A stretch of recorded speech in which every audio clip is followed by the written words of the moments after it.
Access granted.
Hello, and welcome in to the Unity European Cup broadcast for day 2 of stage 4. Our top 8 teams are in a double elimination showdown. Find out what is going to be the best team of Europe for this European Cup 2024. This is brought to you, and it's hosted by Unity Clash and sponsored by Nouns Esports. I am Mad Magical, and I'm joined in by Spartan Tano and Nitera. How are you both doing? Let's start with you, Tano. Well, I think most of us are unwell, but we're very, very excited for these sections of games. I'm very excited. It's been a joy to cast these alongside both of you, so I'm hyped for this one today, buddy. Nitera, how are you feeling today? I have never been better, and I'm gonna be excited to tell you that these matches are fire. A little bit under the weather is not my thing. The only thing I know is that these teams are over the weather and ready to rain down supreme Pokemon justice. Yeah, I mean, I just have my small cup of tea here. Only small, only just, small. Just a small cup of tea. I do have One a bit tea. of a sore throat. But you know what? I'm not going to turn down Pokemon Unite games, and especially not when it's getting as exciting as we have here today. We'll have 4 best of 3s that we'll be bringing to you. So we might as well start off from the beginning and kind of go through each of them so everyone can know who is going to be playing in the games, because we have our 4 matches of this bracket. We have both semifinals and both matches of our loser round 1. So here is today's matchups. As you can see from the bracket, we will start off with UK versus Portugal down there in the lower bracket. Then it'll be Switzerland versus Unity Country up in the semifinals. Greece and Italy back in the lower bracket. And then rounding it out with France and Germany up in the semifinals upper bracket. So both of you, let's go with you, Naitara, to start off. Which series are you most hyped for today? Because I already know. Well, oh man, today I'm kind of excited to see Unity Country back at it again. I do believe it is one of the only times we have seen Unity Country into this fray here. So that's gonna be my match to look out for, the Unity Country versus Switzerland one. But other than that, what about you, Spartano? Come on. But no, we can skip that one. We already know the answer. Lies and deceit. It wouldn't be that first matchup, right? It's not coming home, right, Tano? I mean, I hope it is, buddy, but I gotta say the UK have at least had their most successful run in the Unity European Cup so far. But I gotta say, have we not saved the best for last? France versus Germany, True. that is going to be on fire. I agree. That will be a really good one. The only thing for me is it isn't an elimination. Whatever team wins that one, sure, is going to go into the upper finals, so they'll have a chance of, an even greater chance of getting into the grand finals. But it still means that one of these teams can still survive through the lower bracket. We've seen teams run the gauntlet in the lower brackets before, and it could always happen again. We just never know until the games are actually played, but I am still excited for that. I think we have some strong top 8s here, and really, we've been seeing some great competition across the board. I think one of the standout teams that we need to put a little bit of a light on, I'm glad you kind of did, Naitara, is that Unity Country has been one of these teams that have really shocked the standings and been such a terror going through every one of their games. I mean, imagine it, right? Unity Country, again, hasn't been in the scene for that long due to some complications, but now that they're actually in at it, you can see the raw power of Unity Country. I mean, to their namesake, they have Unity in the name, right? And that's like the whole thing about Pokemon Unite, right? Like, how could you lose? And another one that's kind of a fun shout out is Team Greece. We were talking about UK being a team that hasn't made it this far before. But Team Greece is another one of those teams that has made a really good run so far in our Unity European Cup 2024. A team that I think surprised a lot of people how far they have now gotten themselves, because they did have quite a rough stage 1 that they were playing through. It was really close. They almost got knocked into stage 2. It was pretty much neck and neck to the wire.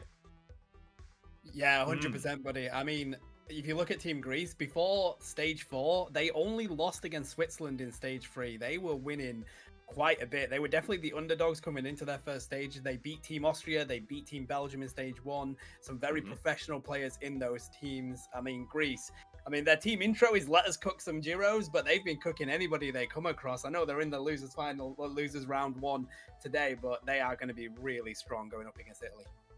I think all our teams are going to be really strong. But speaking of strong, we kind of got to look at the Pokemon that have been really strong and those that have been terrorizing us, because a lot of changes have happened recently. Not just that Darkrai was added to the game, we still won't be seeing that, but a lot of buffs and nerfs have happened throughout the past that we recently had. And I think the biggest one are to a lot of these XEX Pokemon that we have been seeing dominating our competitive scene. The Miraidon, Zacian, Ho-Oh, all these ones that have just been absolutely nuts and pretty much permanently banned or picked in each one of our games. Got some sizable nerfs there, Tano. Yeah, we do, and I'm completely on board with it. I feel like I like this patch. I haven't had a chance to play much of it yet, but I like the differences that we're seeing. They're at least attacking certain mons that we know are extremely strong. They're also buffing mons that we don't want to see back on the field again. But Cerulege, I'm not sure about because they've altered the moves, which is great. Cerulege does need its moves altering slightly, but the biggest thing about that mon is its Unite move, and Revenant Rend hasn't been touched in this patch. So I don't think we're going to see it drop off the way that people expect. Yeah, that's definitely the most terrifying XEX Pokemon. I would agree. But I mean, with how strong it's been, you could pretty much put it in that category because it's been absolutely brutal. But it is good to see nerfs like that. I agree. I don't think that Cerulege is going to be out of the meta. But the big one for me, this might be the wild one. Terry, you can correct me if I'm wrong. But Blissey getting a buff after we've already been seeing her pretty much permanently picked. I mean, that's now the only support, right? That you don't go for anything else. I would say that there is definitely room for, there's like a little room for error there. Like Blissey definitely one of the strongest supports of the set. I would still say you want to run a little bit of variety in it. Hoopbug is unmatched when it comes to its utility, and it's nothing you don't just sleep on. But again, there are just so many other Pokemon that also at least bring to the fray a new kind of way to fight back. Right, Eldegoss with their Leaf Tornado is something that you can't really replicate across the board, and so I wouldn't say that Blissey is the only support, but if you want to talk about like overall best support of the field, Blissey can't go wrong here. Yeah. I agree. It's just because I looked at that was like the big standout to me. I'm like, all right, Miraidon nerfs, cool. Zacian nerfs, cool. Cerulege nerfs, Ho-Oh nerfs, yeah. Blissey buffs, wait, what? I was looking at that one like, but also another one that I kind of saw a interesting buff on because we've been seeing defenders and how strong we've had, especially like the Mammoth Twines being Trevenant coming back into the fray. But Lapras, maybe this is the resurgence of our Nessie friend here. No. Sit back. No. Sit back. Send it back to the dogs. It is not coming back. No. Oh man, I like Lapras. I think the Lapras Express is one of my favorites. One, just to say in a cast, you go choo choo. Here comes Lapras Express. It is true. It is true. But no, I agree with you. There are a lot of nerfs and buffs that you can see on the full patch if you want to check it out for yourself. Obviously, we were just kind of going through a few that we really wanted to hit on. The last one, actually the last two, I really do want to touch on before we start moving into the flow of our sets today would be Armarouge and Pikachu, because Pikachu has been one of these go-to attackers that every team has been getting because the sure attacks make they're really nice to have on your team. But I feel like those nerfs, and even the Armarouge ones, weren't really that sizable here, Nightara. I think that those don't really take either of those mons out of the equation when we look at draft. I mean, it's insane because I was talking to random Pokemon Unite players, and like about a month ago, they were like, Pikachu is top tier, and I told them like, what? When? Since when? And it's crazy because when Armarouge came to the scene as well, right, there was just so much uncertainty in the fact that they had the armor cannon as well, and you just didn't know like what's coming from where. And when Pikachu coming with that Electro Ball just midway through the fight, you're just like, oh no, am I low enough to get executed? And all of a sudden it becomes a race of damage race, and that's so fun to watch, honestly.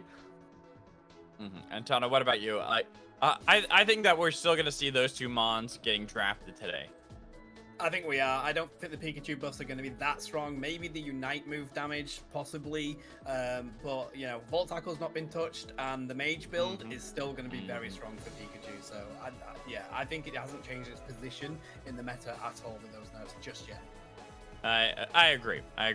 And when we look at how the meta is going to shift, it is going to be important for our first match of the day because this is elimination.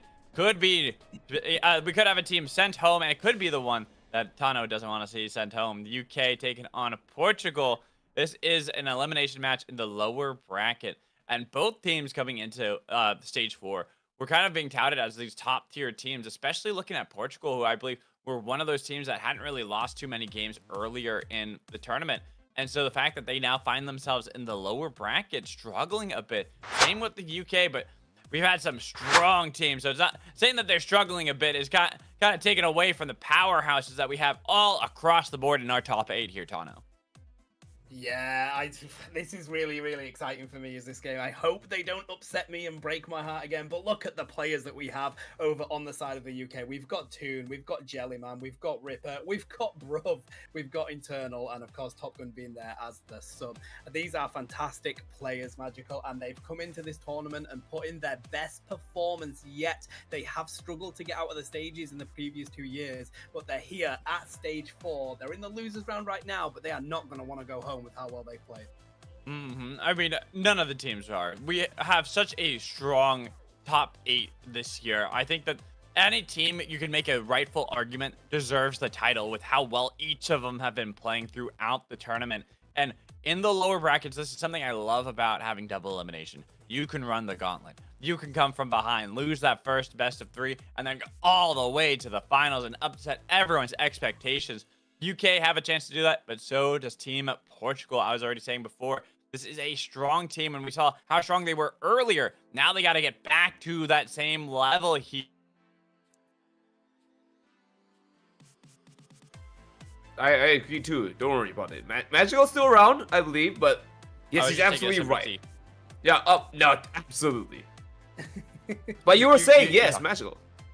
No, you talk. I want to drink. Me? I talk? Okay, right. Portugal having a very strong lineup here, and I've got to be honest with you, Smartano.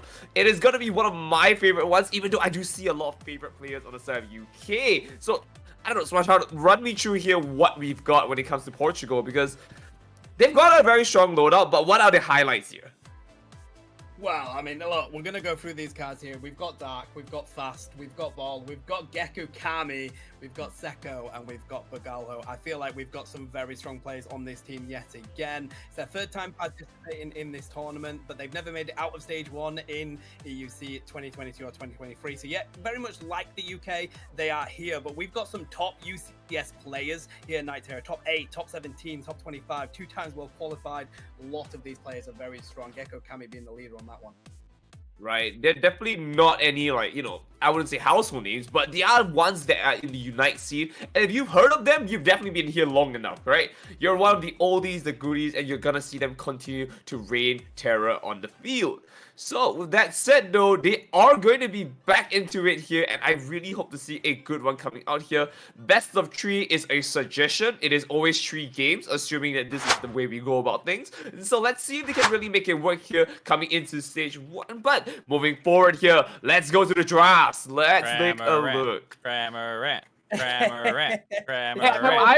I'm for it, Magical. Cramorant needs to come in. Look, you got nerfs to Pikachu, you got nerfs to Armors. I'm just saying the bird was untouched. The bird is the word. Come on, someone's got to lock it in, right? You're absolutely right. And so, you know what we will see is Lord Cramorant by Gengar. Okay, can we both agree that they could be on the same team? No, they can't be on the same. Like, it's one or the other. I'm pretty sure both teams will have to pick a mage on each side. As a Cramorant player, I see a Gengar on the other team and I cry. Unfortunately, that's how the tune goes, and we're gonna have to see whether they can pick up on that strat here. But it's a very nice banter coming in. We have Zacian Ho going out here, Umbreon and Inteleon on the other side with Portugal. And now moving in, we have Top Gun onto the Top Gun itself, Venusaur on a giant, massive laser beam potentially. But I like this Inteleon ban because we've seen in the past a lot of the Miraidon Inteleon kind of gameplay have the double range comp. And with these nerfs that we've seen to those mons we were just talking about, I think Inteleon rises massively in priority. So I love that adaptation from Portugal. The Lapras! I got it! I got it! Hey! There we go. That's what we like to see, buddy. Everyone get it! Right, but that's a very early pickup coming from Geku Kami and Fast here onto their supports and potentially tanks here. So we're going to see the other side here on UK. They'll pick up something to really counter back here. Bruv going on to Trevenant, and we are potentially going to see a Snorlax pickup here, but I'm very confused if that's the case. We haven't seen Snorlax since the dawn of time here, and I'm glad to see this fat boy make its return. Are we going to have Flail? I mean, we've got a Scarf. That's what I was thinking. Yeah, we've got the changes in the Whoa. patch that happened recently. We've got the flail. Are they going to move more to the block? I don't know. I'm excited for this. Top Gun is a good Snorlax player anyway. So Mewtwo Y getting picked up on the other side, though. Recent Interesting. changes to that Mon. Very strong. It was already strong in the early game because of the capability of that Mega. Ghatlue is definitely one of the biggest fans of Mewtwo Y. And I'm excited to see how that's going to cook. Yeah, that's what I was kind of looking at too. I was looking at the buffs that happen to be 2Y that have got like it was already decent enough before, but I think Right. this really does rise it back in the priority and makes that a much stronger pick we're seeing in this draft than other picks that we're seeing that kind of are rising up because of a lot of these attacker nerfs. The Alolan Ninetales we had earlier, then having Blaziken that it was untouched. Same with Leafeon that is great into diving into these back lines. But I'm looking at the front line that Team Portugal are bringing into this game. Lapras already there, and if they lock in the Slowbro, how do you, as a Leafeon or a Blaziken, get into the back line in the first place? I don't know about this, man. Like, I was very confused with Metagross pick. I felt like that was not it after seeing everything going into it.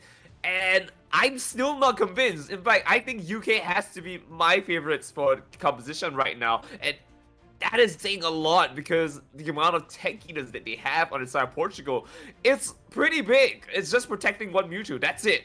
That's it. I understand where you're coming from, but I raise you one Lapras.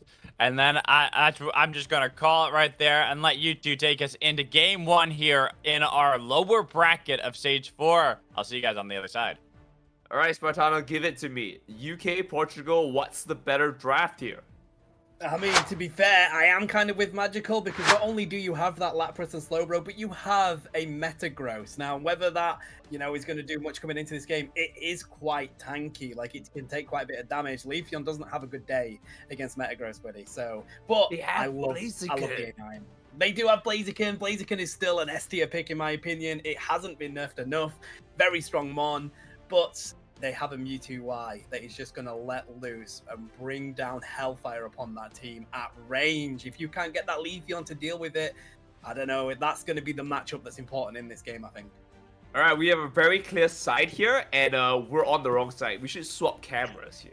I'm on the other side. But yes, as we get into it here, game number 1 here, UK versus Portugal. Let's get it started as we push into this here. Very clear selection of where we're going to go. Central Area is going to go to Mewtwo, and of course, we're going to see Leafeon to try and pick himself up a level 4 early so he can get the game rolling. Yeah, I think Leafeon is going to have to go for some sort of early pressure or invade here because if that Mewtwo Y can get that Mega Evolution before running into this lane, it's going to be really difficult for Team UK to deal with that, but it's also difficult to deal with a Snorlax, although that Belton is trying to do a good effort to do so. They've got some stacks in on the Torchic, and the Lapras is just going to be oppression from the get-go. May have gone a little bit too far, but it's just so tanky of a tank, you ain't going to take it down that easy. Right, and as we continue to take this lead onto them, right, it's going to be a little bit devastating to see how they can really fight back here. Mewtwo is now going up to try and position himself to a little bit of an advantage here, and we're going to see Leafeon go on the other side down here. Fighting against Lapras here, picks it up for himself, and of course, a little bit of a problem here. Slowpoke, a little bit too slow for her liking, and he's a bit trapped here, going to pressure into it, and we might see the KO coming in for it. If it comes back second, burning time here, and nicely done. Even though they do pick up the KO, that's a lot of time they burn out there. It is, but Slowpoke being a bit too slow on that one, bro. And so is Snorlax on the way back. A nice pick up for the Mewtwo Y. And we have seen that evolution onto the Metagross. That's pretty strong, buddy. They're really feeling good up in that top lane. But it seems like the pressure has been alleviated down from that bottom lane from what has happened there. But look at Leafeon straight into the jungle, trying to invade. The same's happening with Portugal. This is going to be a really close game, Nitera. They are so aggressive at both of these teams. And as we take a look at the score real quick here, moving to 8 minutes, 63 to 46, the levels across the board definitely lean across towards the side of UK. They're not really doing too much to really force their way out of it, but they're still benefiting so much out of it. Look at that. They're going to try to take another fight here against the tank, just not making it out in time, unfortunately. They're going to be punishing it out here. The Leafeon going very close here for the 8 points, but I'm not sure if that's really worth it for the KO. But with that being said, the Globus and the Alteras are now being picked up on the side of UK, and they're going to get another lead in terms of the EXP race. I really like the pain split pick curse, sorry, on the Trevenant. Is it going to be pain split? Because that will be really good coming up against a Mewtwo. I haven't seen any CC coming out of there on that Trevenant. So we're going to have to keep a close eye on that one, Nightera. But it does feel like Portugal are feeling pretty strong in this bottom lane. But that Blaziken is here. They're going to push that farm away, lock that one in with the overheat kick. And this is going to be a really interesting battle for these 720s. Yeah, and now we're gonna continue to push onto that fight here. A nice avalanche into Blizzard here to put it out here, but the first of many is gonna go down. We're gonna see the pick out onto that into the Trevenant, pushing it back here. They don't really have a proper tank to force their way into it now. And now Blaziken is gonna try to take the fight here, but the Mewtwo goes down, unfortunately. And it looks like Toon is up for a massive fight here. The Blissey is one way away from being hard-boiled, and now Lapras is stuck there all on its own. You might have called this one, buddy. Toon on that Blaziken beginning to cook Portugal a little bit there. We had a deep-fried Mewtwo Y, and they lock in the Regirock as well. Goodbye, Slowbro. It seems like Blaziken is the one to beat right now. They're going to push onto this pad. Nice Blizzard Avalanche coming out from that A9. Can it do enough, though? The Emerald two-step. The Emerald two-step. 1-2 back to the Coke one step for you. Really well played by Leafeon. And I gotta give it to them. This is gonna be a fantastic lead for UK right now, as they're leading with almost 100 points here. And they're able to position themselves back into the Regieleki, which allows them to just have such a dominant positioning right now. But it looks like we are gonna see Toon potentially go down for the count here. If they went for Browse, amazing push away from that. Again, the Leech Horn going so hard on this one here, not allowing him to go down. The Phantom Forest comes in here. I'm not too sure if that was a good use of the Unite move, but I just feel like it was so much time wasted on them. I mean, look at it. They had so much time to farm up. UK is now positioning for Regieleki, and they're still not here. Portugal is so far behind.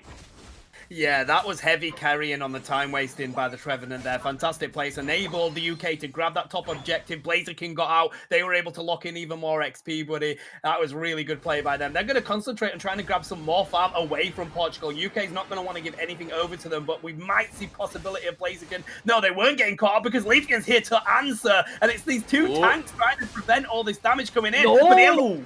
It's too much for the Bro, and the Bro sent back. They need to back up now to the UK, though, because we have people running in. 20 seconds till that springboard is up, Nightera. You don't want to be risking too much XP going their way here. Leafeon, nice cleaning up on that egg boil, but they're going to take it down anyway. It's such a rough situation for them, considering that they had something going, and again, just getting shut down just like that. The Emerald 2 set is way too fast. Like, that was the second one we saw coming in and making a huge impact. And right now, look at how they're postured up here. They take out Seko here, and they have entire dominance over to the bottom lane, and there's nothing they can possibly do to really respond other than the force points now. I like the push onto the top lane from Portugal. You know where you've lost that bottom pad. You don't have that space down there. You're just going to get Mewtwo Y sat up here, farming the damage onto this Snorlax. You've got Leafeon coming in, though. Watch out for that Emerald 2-step. They're going to lock in the Registeel is the Blaziken. And it seems like we did have some damage going in the top lane, but they haven't picked up the Mewtwo Y, buddy. The Horn Leech coming in from the Trevenant, and they pick up the Blissey. They push it into their own farm, and we're going to get Compute and Crash coming out, locking people into that stadium. But it seems like Portugal have the answer. The Blaziken is here. But A9 comes from behind. And what are you going to do when you've got a Blizzard from behind? You've got to retreat. Lapras doesn't want to, though. Blaziken is the only one left. Last man standing. And it does seem like a bit too much for Portugal to handle right now. They're trying to put onto the pressure, buddy. Really, really good fight coming out of Portugal. Good defense from the UK, though.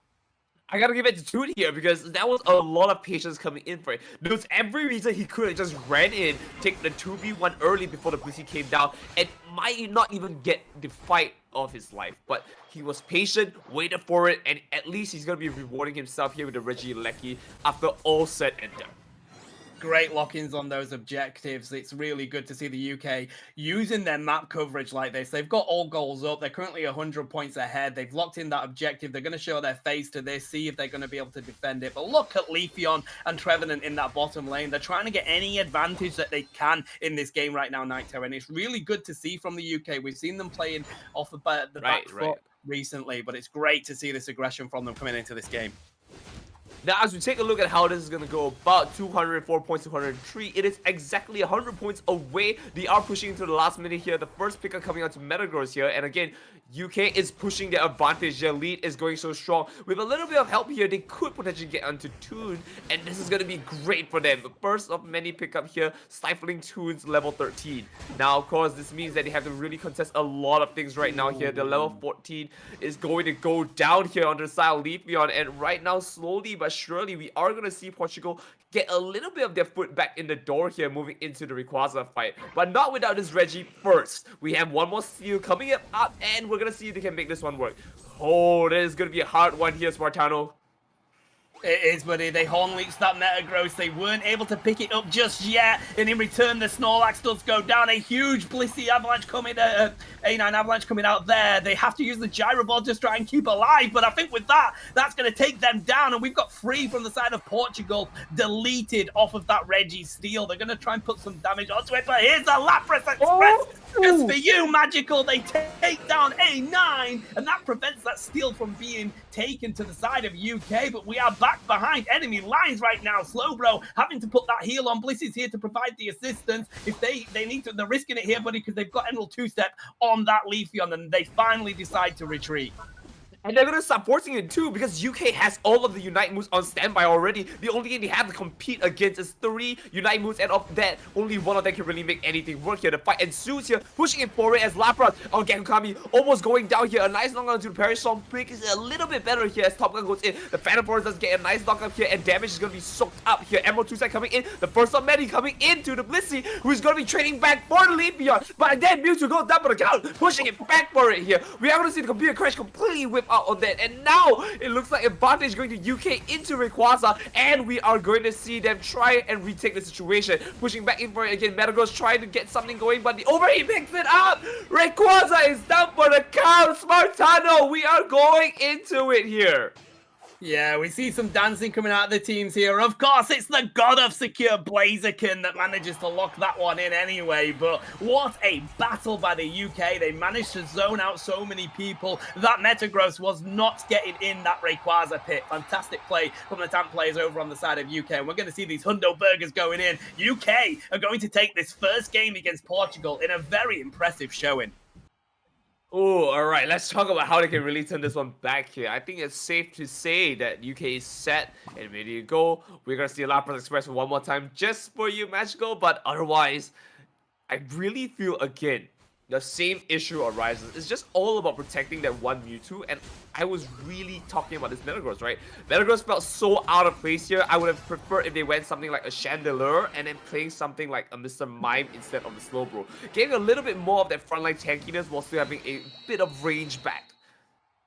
Yeah, I think I'm with you, buddy. But I've got to say, right, one thing that I noticed happening in that game that we didn't really comment on is the A9 was putting out the Blizzard Avalanche, and they were using the Blaziken kick to stun people against it. That was fantastic. Synergy from those players. The synergy was off the charts, buddy, and the UK really utilized all of the micro around their mons to be able to do that. It was fantastic to see. But I'm with you. I think the Metagross was a little bit out of position. Like, it did tank 46k damage. It was there to at least take quite a bit of it. It dropped 55k. Of course, it does have that Unite move, but I'm not sure that locking a Blaziken into a stadium with walls is the answer. I mean, yeah, you see what I mean, right? Yeah, like, talk about call an ambulance, but not for me. Like, the Blaziken was more than happy to be sat in there with that Metagross. And that was the elephant in the room, right? Like, when would Metagross ever had time to compute and crash, right? It was always going to be compute, crash, and get rid of the arena immediately. Otherwise, we're going to have a big problem. And so, when you have, like, Blaziken in the room, I think one of the fights that happened was that there was this giant arena where they separated the top lane a little bit, where it was just Lapras and, Blaziken. And the funny thing was, I was just wondering, like, are you guys really going to just hold the wall so you guys don't get hit by the Blaze Kick? Like, is that literally the only thing Metagross can do? Because it blocked out, like, so many of the team members from getting the KO, and I just thought, like, wow, that was just ridiculous. Yeah, it was a bit crazy, but I gotta say, I liked the Lapras pick. I think that worked quite well. There were some really good showings coming in from Lapras. I was on board of that. I've got to say though, the tanks over on the side of UK were really putting in a shift. That Trevenant, the Snorlax, they were really putting in a shift for their team, and it kind of came down to who was going to tank the best, and it was UK. But let's head on into this second game. But are we going to see a change to the bans? Are we going to see some picks? I don't know. Let's see what goes on. I don't feel like Zacian's gonna be banned this time. Ho feels like the right call here, and we might see Blissey coming in this time. So we're gonna be hopefully seeing how that turns out. Surprise me wrong, you know what? Yeah. Maybe the Leafeon though, because Leafeon cooked. Like that was really good coming into that game. So maybe Portugal don't want to handle that, or maybe they want to take it away from the UK. But we've banned the Zacian. We're gonna ban the Umbreon as well. I suspect possibly the Ho-Ho. Or are we going to go for a tank? Well, we are pushing into Christmas season, so definitely need to stop our giant flying bird. Ooh. The Mewtwo, why? I mean, if they do this means that the entire player of Portugal has to kind of switch around here. They won't have like their magical queen to protect right now. And that's going to be interesting. Well, we are going to see Ho go down for the count here. And now one horse open sleigh. Let's see what they pick up here. No cheers for you. You're in jail, buddy. Let's see if they lock in one of these really strong tank picks from the get-go. But with these recent changes, a lot of these tanks are very viable right now in Terra, so it's not like you need to really concentrate on that pick as much. I love the A9 pick. It works. It did really well. To pick Blaziken. They have to pick Blaziken here. There's absolutely not right. I feel like there was something wrong here. Come on. You can't Blaziken.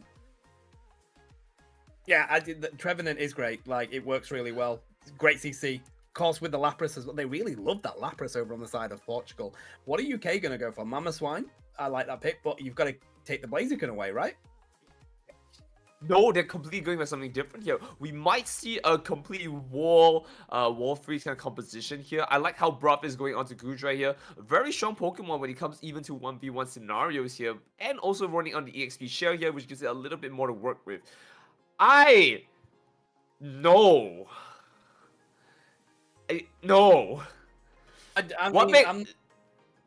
There's A9, guys.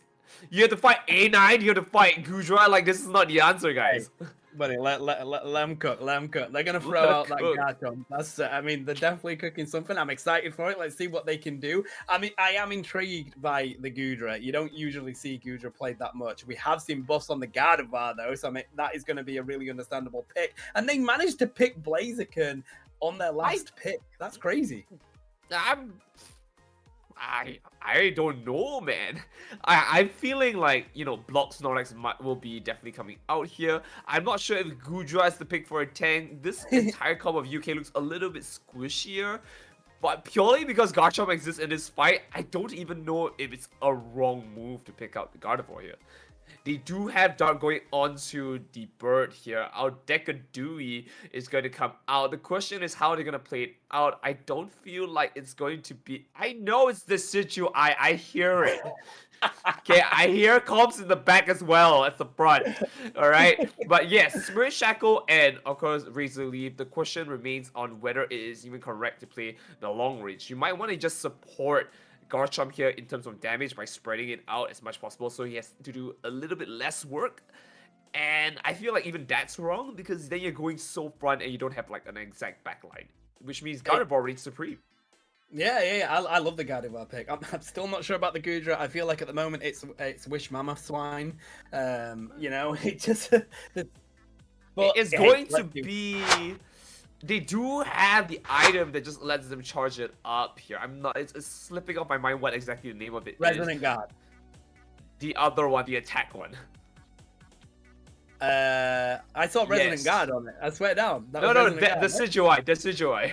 Oh, the Decidueye. Okay, yeah. They had the charging item, didn't they? The attack charging item. Yes, that's the one. That's the one.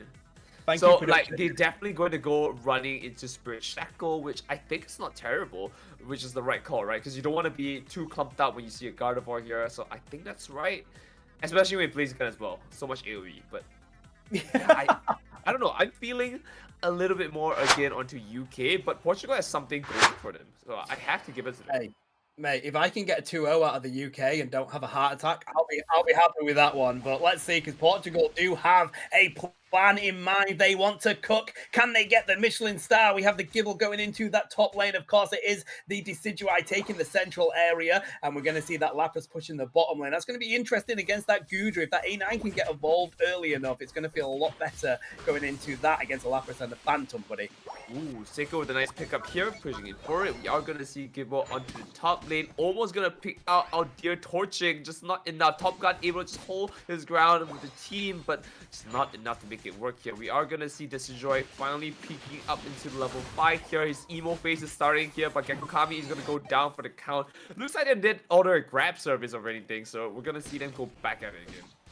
One thing that you can't forget is how strong that Gudra is in the early game. It's so good at that level. The moves it gets, the secure it gets, it is ridiculously hard to take down. Phantom trying to lock that one in, but we now have a Ninetales on the field that it was unable to do so. They do manage to grab that one, but we've got the Curlier here, and the Curlier has a pretty good gank. They've got a lot of damage they can put down with that sidekick, but they're going to have to back up here. They don't want to risk coming up against that Lapras too much. You are still squishy, even though you do have a lot of damage as a level 5. Oh, and that's the first one. Top Gun going down for the count here, and we're going to see Combustion try to defend this, but just to no avail. A little bit too late, pushing with the Blaze Kick here, trying to make something work. Almost pick it up here. They went for the Blizzies. Little bit of shielding we're going to get from that. It's beautifully done here. A nice execution, all the same from both sides. Level 6 on the A9. That's their first power spike. That's going to be good for them. But it seems like we've got a rotation coming into the midsection already from the Lapras. They're getting set up for any push, and they might even go provide some assistance in the top lane, but they grab the Ghatlue. That's a really good lock-in by the Combusken and Snorlax. They want to push onto it, but the Lapras has come to provide assistance. They've got the Perish Song, buddy, but they can't execute the Combusken just yet. They push them onto the pad, but they at least get a lock-in with a secure. I'm not even sure if that was the right call per se, just to push him in. I feel like at this point, Tuch just let it go and got in for the fight with his team. But yeah, that's not even right there. Like, do you really want to like risk dying there? And I'm not even sure if there is anything you can really surmise from that. But here we go, first onto it, Combusken, followed by Top Gun, Snorlax, and there it is. The 15-point going in here, and now is going to pick this one up for himself here. They're gonna go for it. Braum slowly trying to make something, but the HP is going down. Garchomp with the damage coming in, but it's not enough to clean Bruv up. Bruv is breaking ankles on that one, but they do get picked up by those, and they're going to go down. We've got this Gabite ripping chunks out of anybody that comes their way. Snorlax has to use the X-Speed to sprint on out of there, and this is a really close game as we head into these first objectives spawning, but we have a Gardevoir on the field with their Unite move. That's going to be huge for this team fight.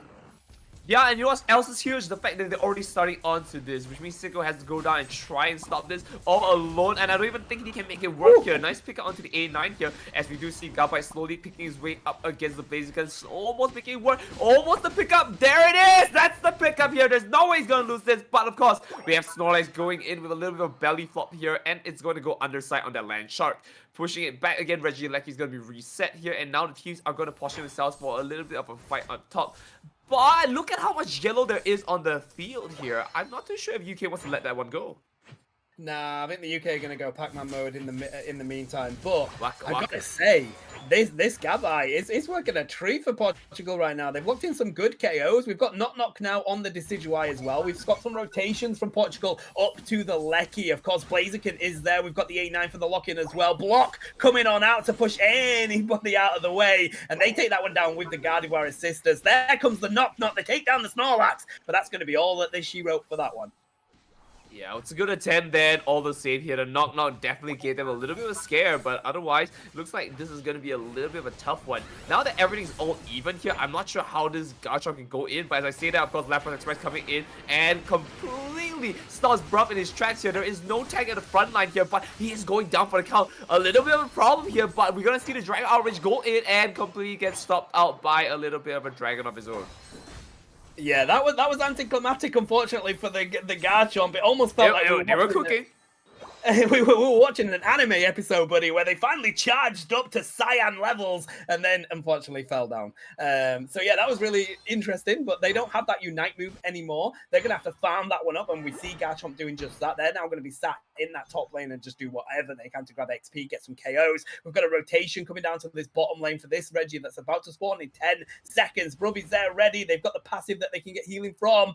Let's see how this battle's going to consume, because we do have one Unite move, two Unite moves over on the side of UK. They've got Gardevoir, they're ready to pop that one. The Trevenant does go down. Knock has been pulled out. They're dropping the arrows left, right, and center, but they're not able to lock in any KOs just yet. Singularity is going to come out. Who locks it in? It's Gardevoir, baby! They are locking in every objective. 2 secures, 3 secures, baby, a triple Nitera. What fantastic play from UK coming into this game. And it's not over just yet, as we're going to see our Uber Express here going almost down for the count here. If it weren't for the fact the entire team is now coming in for it, Garchomp need to fight here, pushing it back for it. And he's going very low here. They are going to pick up Bruff, and it looks like this is all she wrote, because right now HP is looking a little bit low. They want to take this fight here. They have to go through an A9 who can potentially stop them out here like that. And of course, potentially where the Gardevoir is, sitting down at the bottom, we are going to see damage coming in here. It looks like Kami's taking a little bit of a hit here. Hopefully just coming out with a little bit more to work with here, but this Garchomp going so strongly into the fray here. I'm a bit worried for him. Yeah, I gotta say though, these Blissey safeguards are crazy, mate. They are working so well to stop this A9 from CCing the entirety of the team. It's great work to see coming from that support player. But it does feel like the UK are rotated as a team right now, and they could have the advantage going into this fight. If they can pick off that Blissey, it will be huge. We see the diving coming in from the Garchomp. They put their Unite move, buddy. Are they going to be able to pick up anyone? Snow Globe comes out and takes down 2. What a cleanup from A9. And they've got Trevenant in the back line. They're going to try and lock in the Gardevoir, but they're not able to do that. And it's now down to the Lapras and the Decidueye push it on to this objective. But Goodra is there to zone, and that's going to be a Lecky yet again to the side of the UK. And here we are pushing back again. They're not gonna relent onto this entire push here. Kami trying his best to stop them here, but the damage is coming in, and he's gonna be almost going down for the count here. He has to find a way around it. Thankfully, picking it out here. I believe that was a Blitz assistant to actually burn it out just to save him, and that's not a good sign. It is now 3 minutes and counting down. It is not good. They do pick up a 3 KO here, but that's not enough. They're not even posture ready to go down. They have to make it for the Reggie here. They want to turn this fight around into their favor, going to Rayquaza here. It is going to look very close, Marcano. I'm going to be honest with you. It is very close, buddy. I'm enjoying this so much. They do have the rip. That is that Garchomp onto the Reggie Steel. A nice heavy slam coming in from the Snorlax, and they're going to block everybody out of their way. They want to stop that spear coming on in. And despite having it on target, it's the Gardevoir that locks down that objective for UK again. I don't think Portugal have managed to lock one in yet.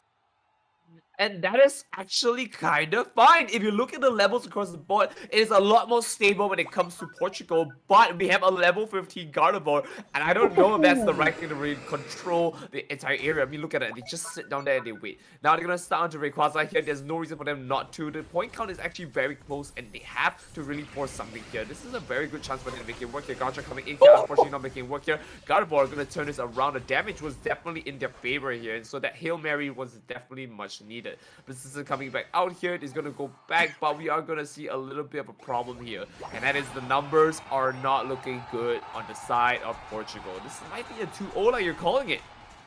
Yeah, buddy, and look, we've got some double burgers going into that T2 goal. So 384 points to 97. I'm not sure there's enough change on the field for Portugal to pull this one back if they can run on over there. They do have the capability of scoring in that T1 in the bottom lane, buddy. But I gotta say, UK have been fantastic utilizing that Gardevoir to its capability. Can Dark get a lock onto the A9? No, they cannot. Here comes the push from Portugal. They need to get some points in if they want to keep into this tournament. But a 98 dunk coming from Bruv up in the top lane means they can give away that T1. There's not going to be enough that Portugal can do. UK are going to be able to take this one away. It's going to be a really tough one if they try to make this work. I don't see it, but you know what? I'm going to dream. right? Gekokami has 50 here, they have a 37 on the back. It is a little bit away here, but with the knock coming in here, they might be able to dish the damage out to turn this around. Gekokami looking very low here, but if it goes down for the count, it might be in here. Pokemon unfortunately not making it work. And now Lapras is going down for the count here. It looks like they have an Uber Express back to the Pokemon Center. And this is going to be it. The game is more or less set here. There's not enough points on the board for them to turn this around. The scoreline is 2-0 to UK here. GG's. Tano, line it up for me. What is going on?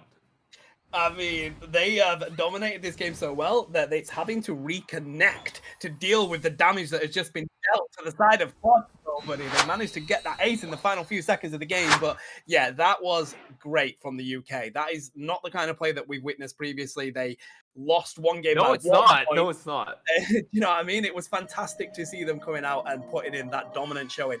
But what I have really enjoyed, Nitera, is the Mons that we've had played in these games. Snorlax, Gudra, Gardevoir, A9 has played both games so far. I am loving the changes that this patch has brought.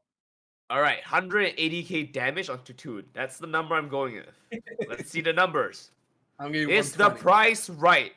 Da, da, da, da. That is not what I call it, but we're close. We're close. All right.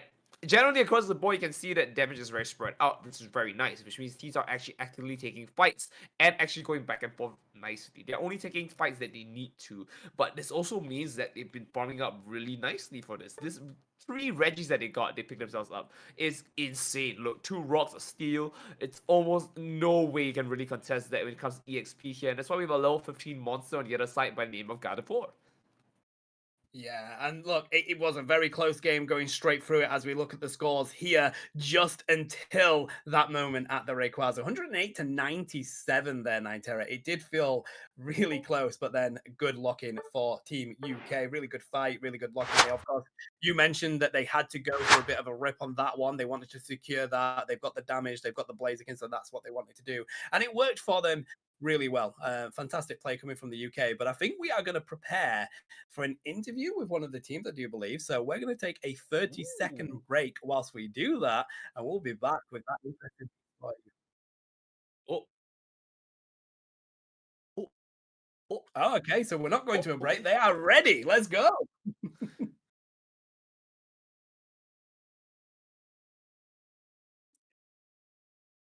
Oh, Hello. Geku Kami, hello, welcome in, buddy. How you doing?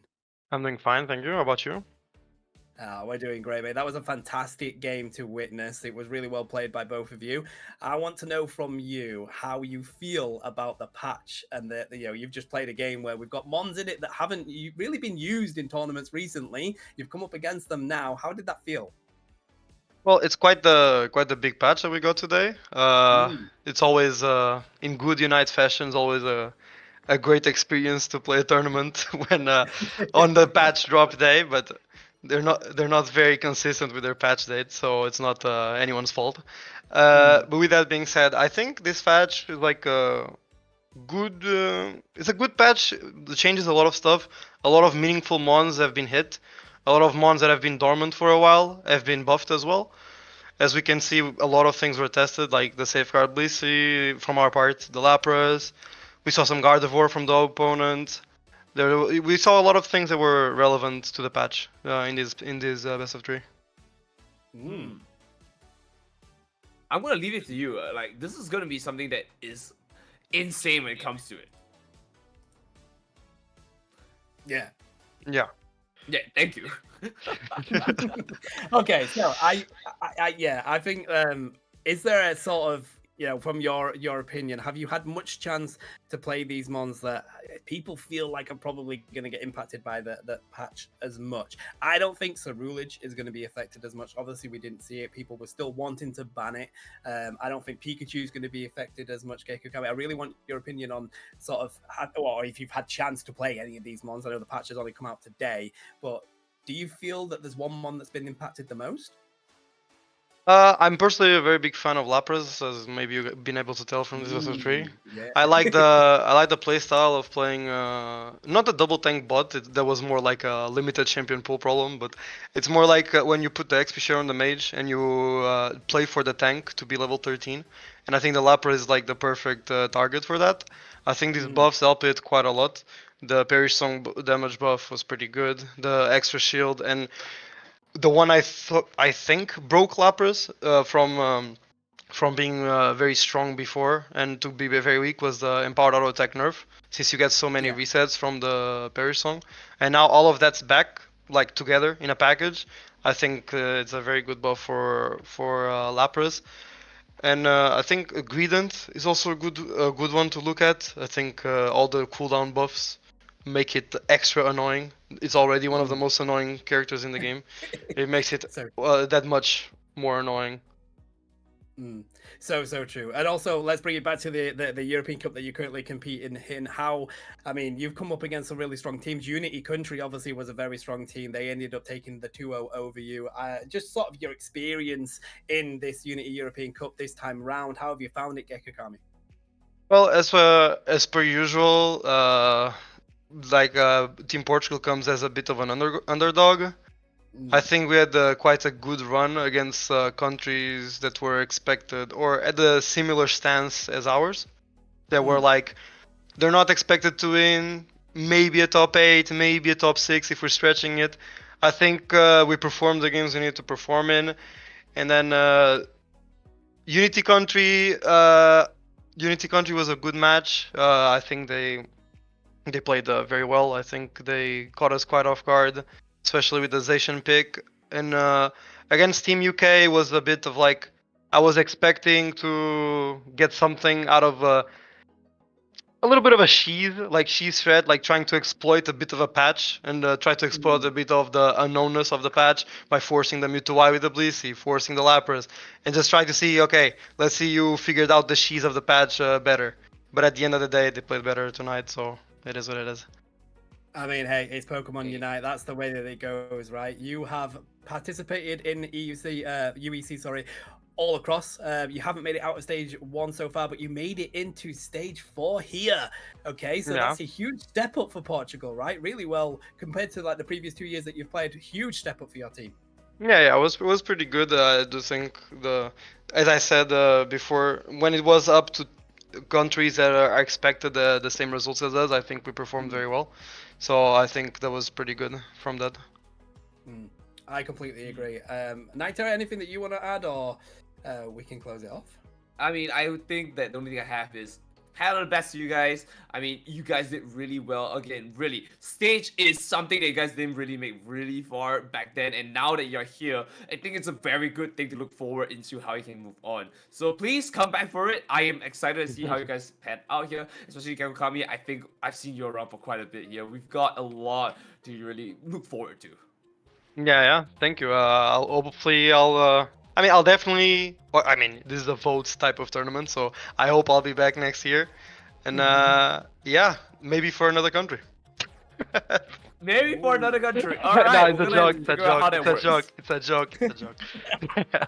Interesting. Now, listen, Gekka, you've been an absolute joy to cast. Your team has been so much fun to watch. Thank you so much. So thank you for participating, buddy. And I wish Portugal the best, every single player. Unlucky you are going out. You've ducked out to Team UK, but fantastic play from the whole team. Yeah, I'll keep up watching. It's very good to watch. The cast is doing an amazing job. All the admins, all the organizers. Thank you all for running this. Having the players have something to do during the off season. It's always great. No problem. This off season is shorter, but still we want some things to do on the off season. So thank you so much to all the staff that is involved with the project. Absolutely. All right, chat. So we are going to head to a quick break while we get the next game set up. So grab yourself a drink, grab yourself a snack. We'll be back with you very shortly.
everybody, and welcome back to the Unity European Cup. We are here in the finals running up. It is a really exciting game today. We've just seen UK beating Portugal 2-0. Of course, I'm a very happy boy about that one. It is coming home, but we do have Not yet. That's a lower bracket win. We got a lot more Pokemon Unite before it's coming home. Hey, buddy, one win for Team UK is coming home. If you've ever been in the UK, that's how it goes. But we do have Switzerland versus Unity Country. A lot of fans love Unity Country and the way that they play in this game. I know you're very excited for this one, Night Terror. What are you most excited for coming into this game? I'm most excited for the fact that out of everyone watching, 99% of you are actually supporting Unity Country. How are you guys doing this? Okay, look, we do check chat. That is 96k points you are willing to lose, right? I'm not saying Unity Country has to throw the game, but I'm saying they could throw the game. This would be fun. If you're a true legend too, you could just put like, you could even put 100 on a Switzerland now. It doesn't matter. If you win, you'll have more points than anyone. Exactly. I'm betting. I'm betting. That is so fun. You guys, the economy will be in shambles if Unity Country just decides to lose. And I'm not even saying they have to. It's double elimination, so anything can happen. Alright, but in fairness, Unity Country is one of the countries that I've been really excited for because they've not been allowed to participate due to some issues in the past. And so they're looking very strong this season. They've gone defeated at the third stage in this, the third seed to Germany. But they are really strong, and they did also move into the quarterfinals, defeating Portugal. So Switzerland has a lot to work with because they are one of the most dominant teams so far, only dropping a game to Greece. So is there a chance to prove that Unity Country is slack and burn 96,000 points, or Unity Country can be the saviors to all of them, or also lose 96,000 points because that's funny? It is funny. I it gotta is say, so though, funny. considering that Unity Country haven't had the opportunity to compete really until now, they show anger coming into their games. They are so aggressive as they play. They really want to get some great aggression coming out of them. It's fantastic to watch them play. But what I have enjoyed so far is that we've had some very interesting picks already, Magical. So I kind of want to know where you're feeling about that one. We saw the Snorlax. We saw you want the Cramorant. We saw the Lapras, though. Will we continue to see Lapras domination? Cramorant on Lapras. Pew pew pew pew pew. Cramorant on Lapras. Yeah, okay. I like that. Gatling gun. Let's go. I got you, Magical. I got you. Give me the Cramorant. Come on. Give me the Cramorant. That I want to see it. I actually like the Lapras. I think Lapras is going to be really good right now. We heard that from Gecko Kami as well. But they believe that too. I don't know if it's going to be like the S tier or even like Z tier, as people are now trying to go past S tier, but like I don't think it's the #1 pick, but definitely is one of those niche picks that you can pick when things like Umbreon, Mamoswine are taken off the board. Even Trevenant, that we haven't seen remain relevant despite a wave of nerfs after many a patch. People are still playing Trevenant just because the lockdown and CC you get with that mon is so good for a team. But I think there will have to be more resources that are put into getting rid of defenders before we see Lapras be that top tier, or even like that niche pick. I think it's something that will come in every so often. All right, counter argument, Magical. If you say Lapras is good, we actually might see Cramorant because Gatling, taxi. Gatling taxi. Just saying. Is that what it's called? Cramorant? No. Cramorant makes the most sense if you think about it, because there's nerfs. Pikachu, Miraidon, and Armarouge. Let him cook. Let him cook. He's got Chef Magical, not Matt Magical. Where's my hat? Where's my hat? Actually, no. I have something. So we look at those 3 mons, and they are done. Get out of here. Don't need them anymore. We got Cramorant. We can bring in Cramorant into this one because Cramorant is goated. That is what you need to play right now. Why? Why do you just a box of done? Box of done. It's a box of done for when you're over it. Bro, I mean, we are done with this conversation. Let's move into where these teams currently are looking. So take us through Switzerland here, Magical. looking at Switzerland, I mean, going just right through the players we have Volto, we have Eternal, Snow-O, we have Skull and Dragon Ball. Excuse me, had a little bit of tea there. But we've seen a lot of these players. In Dragon Ball, bringing out the Garchomp, we've seen it quite a few times. Having some of these interesting picks. We saw that attempted by Portugal in the last time. I think it has worked in the past with a slower gameplay that we've seen from a lot of European teams in the past. But in this current meta, it really has felt like most teams are trying to play for the early snowball, get rolling right away kind of drafts, especially before where we're seeing a lot of these XEX Pokemon, the Char Cadet duo that were being picked in every game. I think with a lot of these nerfs, it is going to delay the game a little bit more. So I think that Dragon Ball is going to be a little bit happier in this meta. And that means the entirety of Switzerland will be happy because of it. Yeah, right. Fair enough. Switzerland, Fair enough. very strong team as well. You've got to remember they have played in 2022, 2023, second place in both 2022 and 2023. So, you know, the only way that they can improve is by coming first, and that's exactly what they want to do. But let's have a look at the next team, Unity Country, as we mentioned. Take us through this one, Night Terror. Well, we have Apple, Sunny, Salute, Mugi, Pepsa, and of course, Shadoy, which is going to be the lineup for Unity Country, and I've gotta be real with you, they've got a lot going for them. So, as we take a look into it here, one of the few things that we should note, again, they did win into versus Germany the last time, but lost to Belgium in the eliminating them. And so there's going to be a little bit of a tough one for them, but otherwise, all of them have actually gone to AOS Cup in the EU and at least got into top 16. The rest of the team, aside from Shadoy, have actually hit top 8 in the EU AOS Cup. So that is something to really look out for. This team is no slouch. You gotta really be careful on who you're stepping on when it comes to Unity Country. Yeah, rightly so. And the thing is, there's a reason they are fan favorites. They have been so good in every game that they've played. So let's see how they do against Switzerland. We're going to head into game 1 here. Let's see what the first bans are going to be. I'm going to say Zacian Umbreon. Yeah, I mean, looking at our last series, I feel like despite the nerfs that Zacian had gotten, Umbreon didn't get any of those nerfs. Even looking at Ho-Oh getting some nerfs, hasn't really taken them off of the ban phase, where a lot of players are like, yeah, it doesn't do enough though to the early game. Doesn't really hit at where they're the strongest. But Unity Country opt not to go for any of those typical bans. Umbreon has been left open because they took away Pikachu and Hoopa. Right. I'm hoping that Apple picks up Lucario. Right, I saw a Lucario sticker on the banner, and so if Apple picks Lucario, please. No. Bird is the word. Bird is the word right here. Go Dog, for it. dog, Not that bird. Not that bird. Ghost, Gengar, Ghost. Woof, Let's go. woof, woof. That is nothing we said. That is. I mean, but that's like a. it's What doggish. is that? Wait, No, no. it's like a bike. Apple has a chance. Apple has a chance still. He's still in the game. That's like a I dragon mean- bike. It's a dragon bike. That's what I call it. A dragon bike. And, you know, then I guess a fox. Yeah, like a fox there, and then you got a dandelion.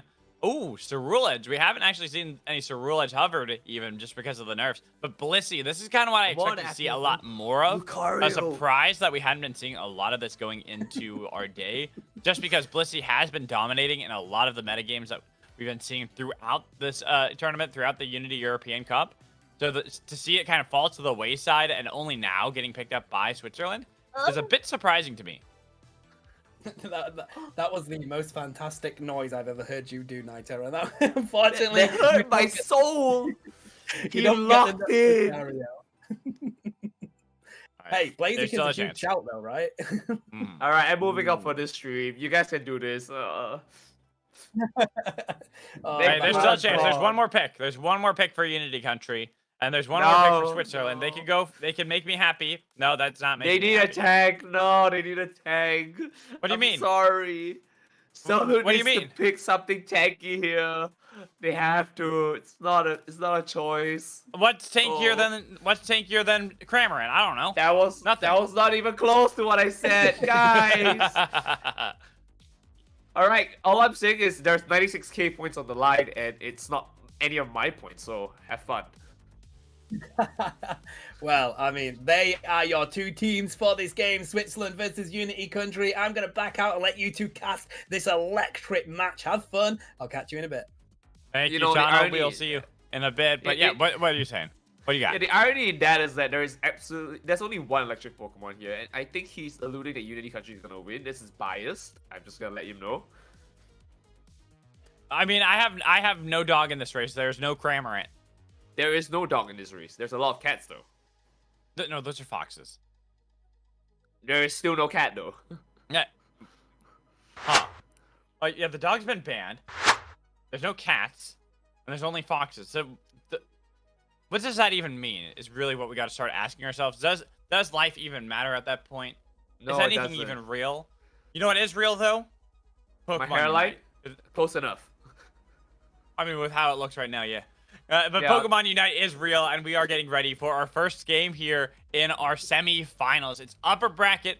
Neither team will be eliminated from a loss in this best of 3, but they will be knocked down into the lower bracket where they'll have to face the gauntlet and try to work their way back up through it if they want to get redemption and get to the grand finals. Unity Country, we've mentioned before, have been looking really strong going into this one, but Switzerland have been the penultimate team in the last 2 teams. They're always the bridesmaid, never the bride. This could be their chance to take down a powerful team like Unity Country to say that they are here for the title. All right, let's take a look at how it's gonna go here. Urshifu is gonna be the one that's going into central here. We are gonna see Snow also doing the same here, and so there's gonna be a battle of burst damage here, very likely here. I don't think it is going to be the single strike.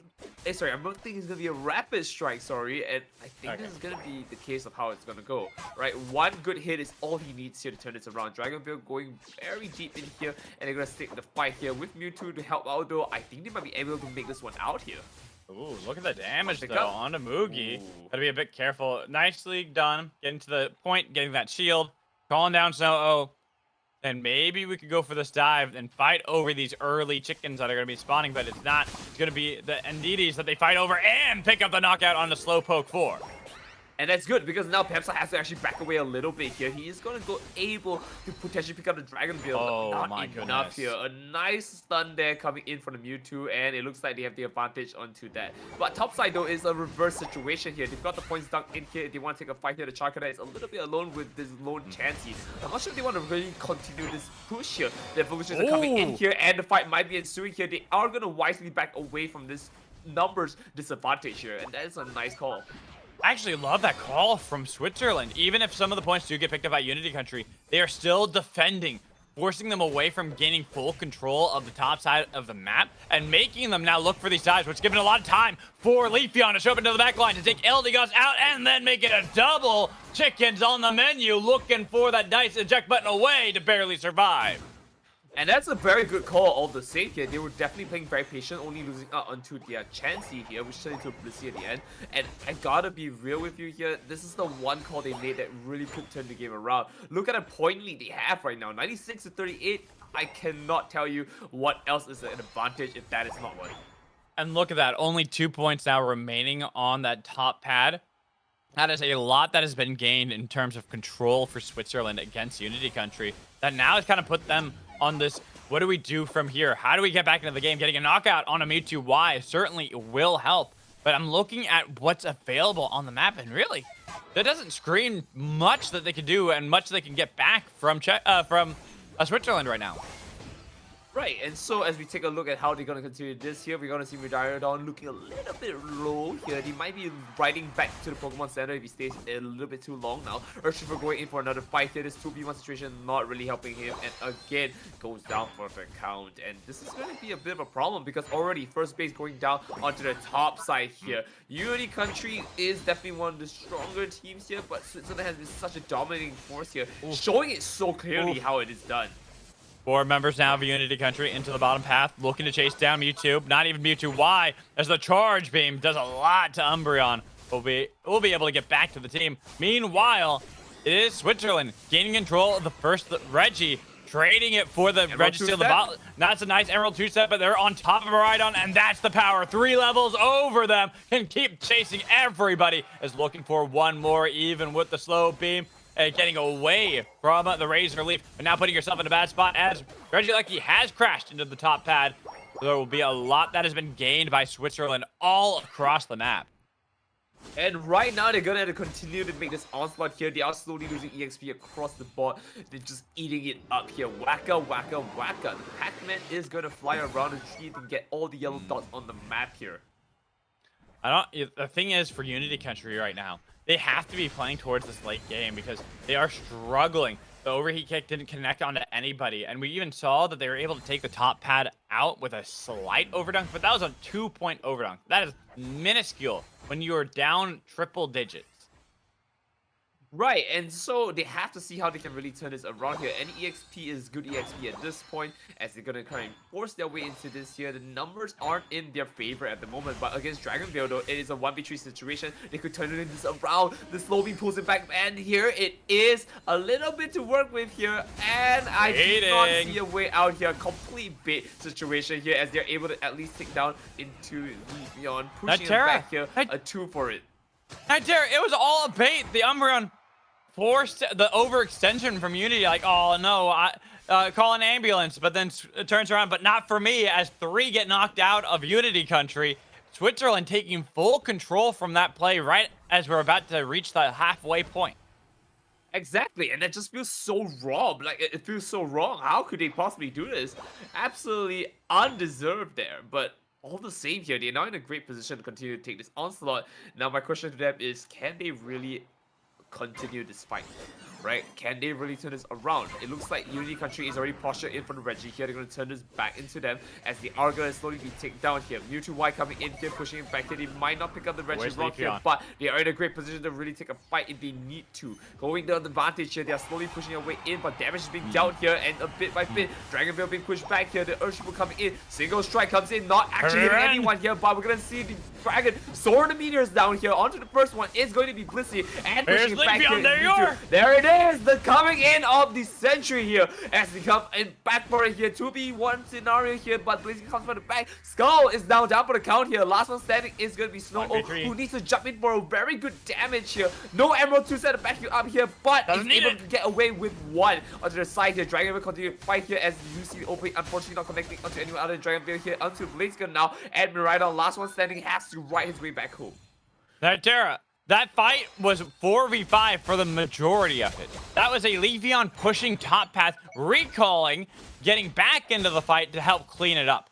That should have been a decisive win for Unity Country, and the fact that it ended up being more of a stalemate is only working for Switzerland. They are gaining more control. They're pushing back Unity Country. Even looking in the bot path, how they're getting chased away by the Umbreon, which means this Regieleki is going to be taken yet again by the side of Switzerland. It is a very rough one to say the least here. The Emerald 2 set does pop in here, and they're going to take one from the side here, and the Blazing goes down as well. The single strike does pick a lot of damage here, but I don't think it's enough to really clean house, as he's going to be stuck in this 4v1 situation here. And no one is nearby enough to save them. This Regieleki is going to be a problem as well. 50 points going to get dunked in here, and that's a massive lead. 333 to 85, and we're on the 3-minute mark. The only thing that can save them here is one beautiful Rayquaza, and they need to unite together for it. Haha, Unity Country. I don't know if it's even a beautiful Rayquaza if I thought wouldn't get them back into this game at this point. It has to be an impossible one. They have to find these picks, not even now, because this is a little bit too early. They have to find them at like 210 right before it comes up, and then they have to hope that they can burst it down before any reaction can come in from Switzerland. That is really the only way I can foresee Unity Country coming back into this game. You know what? You might be absolutely right on that. So we're going to see if we can take a look at how this is going to turn around for them. 20 seconds on the clock. There are still some yellow points here onto the map. They want to pick up the 2 buffs here and turn this around. Again, Switzerland looking very dominant here. They have every right to just run them down here like a giant truck. But that doesn't mean that they're going to fall for it this time. They've got baited once, they don't need to get baited a second time. The worst right here, they're just trying to clear the area here. A very nice call, but they're going to have to wait a little bit more. First one coming in, the time to strike, though. The fight here. We might be able to see the fight going in, Magical. Yeah, they're trying to get onto the Rayquaza, already getting pittance of damage onto it, while Switzerland playing tepidly. Look at the other side. They have Shirulej looking for the Revenant Ren to lock them all in place, and they're now sending the Mewtwo to join up with the team. Same with the Leafeon, and they've got them pinched, trying to get on the Maridon. Revenant Ren into the back line, ripping him apart. Almost saving the fight. Dash everywhere, all over the place, trying to secure Rayquaza, but it goes to Switzerland. Same with game 1. And there it is, 233 points, 85 here with no way to turn this around. Well, Unity Country, they've got to kind of step themselves back together. The one thing they are united in is their death timers though, which right now isn't a very pretty sight, all things considered. So let's take a look at how they can really turn this around here. Again, composition-wise, I really feel Magical. That was not it, man. This is not the comp. I know, where's the Cramorant? That's what I'm saying, right? A Cramorant saves the game Why are right you so on about this? I will always, no matter what. But in real talk, I think what we see as a problem right here for Unity Country is they had a composition that wanted to play for late, but they got steamrolled in mid, especially looking at Leafeon.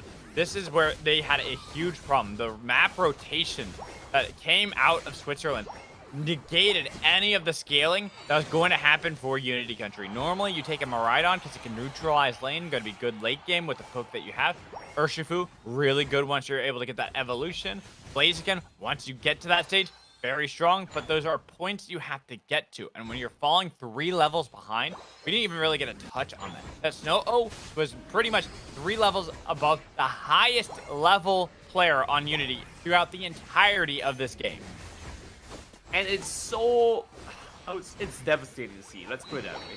There's almost no way to turn this one back around here, and I really feel like there's no surefire way you could have fought that. Maybe get a few Reggies for yourself, but they were so much leading into the fact that they had points working for them. In fact, their scoreline. The only thing that really helped them is that their scoreline looks like my hairline. Atrocious. I got one. So I mentioned Cramorant, right? Right? Okay, I'm mentioning it again. Cook. But I'm gonna cook more because we need more chicken in this one. And I think the actual chickens you need to get here are Dodrio. Okay, that might sound weird because my thought process here for the side of Unity Country is mobility around the map. And this is something why I kind of like Lapras and why I will always speak praises of Hoopa as a Pokemon is how much you can move around the map and do so both proactively and reactively. I think that big thing that Unity Country had there was they were way too reactive, but every time they saw a play, they were way too slow to actually counteract what was happening to them. I think they need something that provides them a little bit more of that snap, where they can say, hey, we got to pivot right now and look for this play in top path. We got to pivot, look for this play in bot path. We got to be careful of our flanks. I think not having something that is really mobile around the map did kind of end up biting them because we saw how much Snow-O was everywhere across the Sky Ruins. Right, I do agree to that to a large extent here, and I think one of the other things that we have to take note is the fact that they were just so kind of cramped up together. Like, it was such a weird comp. I didn't really know what the direction was. They had the damage, they had the front line, but like it just didn't feel like they were in the right Pokemon, right? I felt like Slowbro could have been something more frontline rather than what it was, right? Ideally, something a little bit more tankier, but Cramorant would have been actually ideal in the situation. Running a dive Cramorant, I wouldn't even say it's wrong actually at that point. Let me cook. You know, I'm actually going in with you to say that Cramorant might have been a better choice here to really chase them down. However, are you saying you don't go dive every game as Cramorant? I'm saying there are better Pokemon to do dive, like Gengar, and we should have maybe seen a little bit more on that side. Being able to lock down one Pokemon here would have been fantastic for them. Or we see the Gatling Express, which is the Lapras and the Cramorant solutions.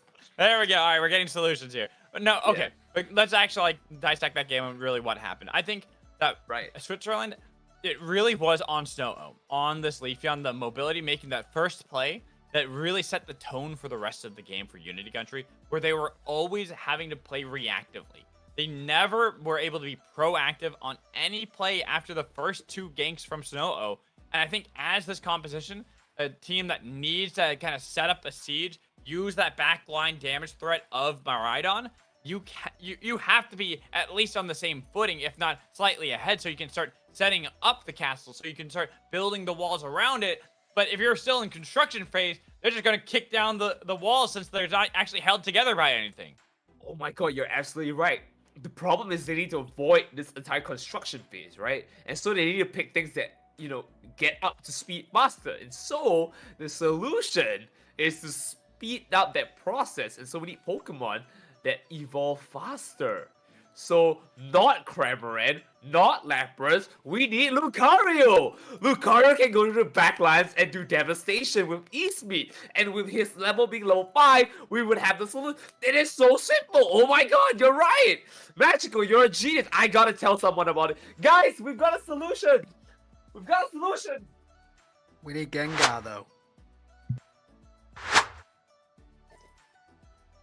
Alright, well, hopefully Nintendo's gone, and we don't have to talk about that.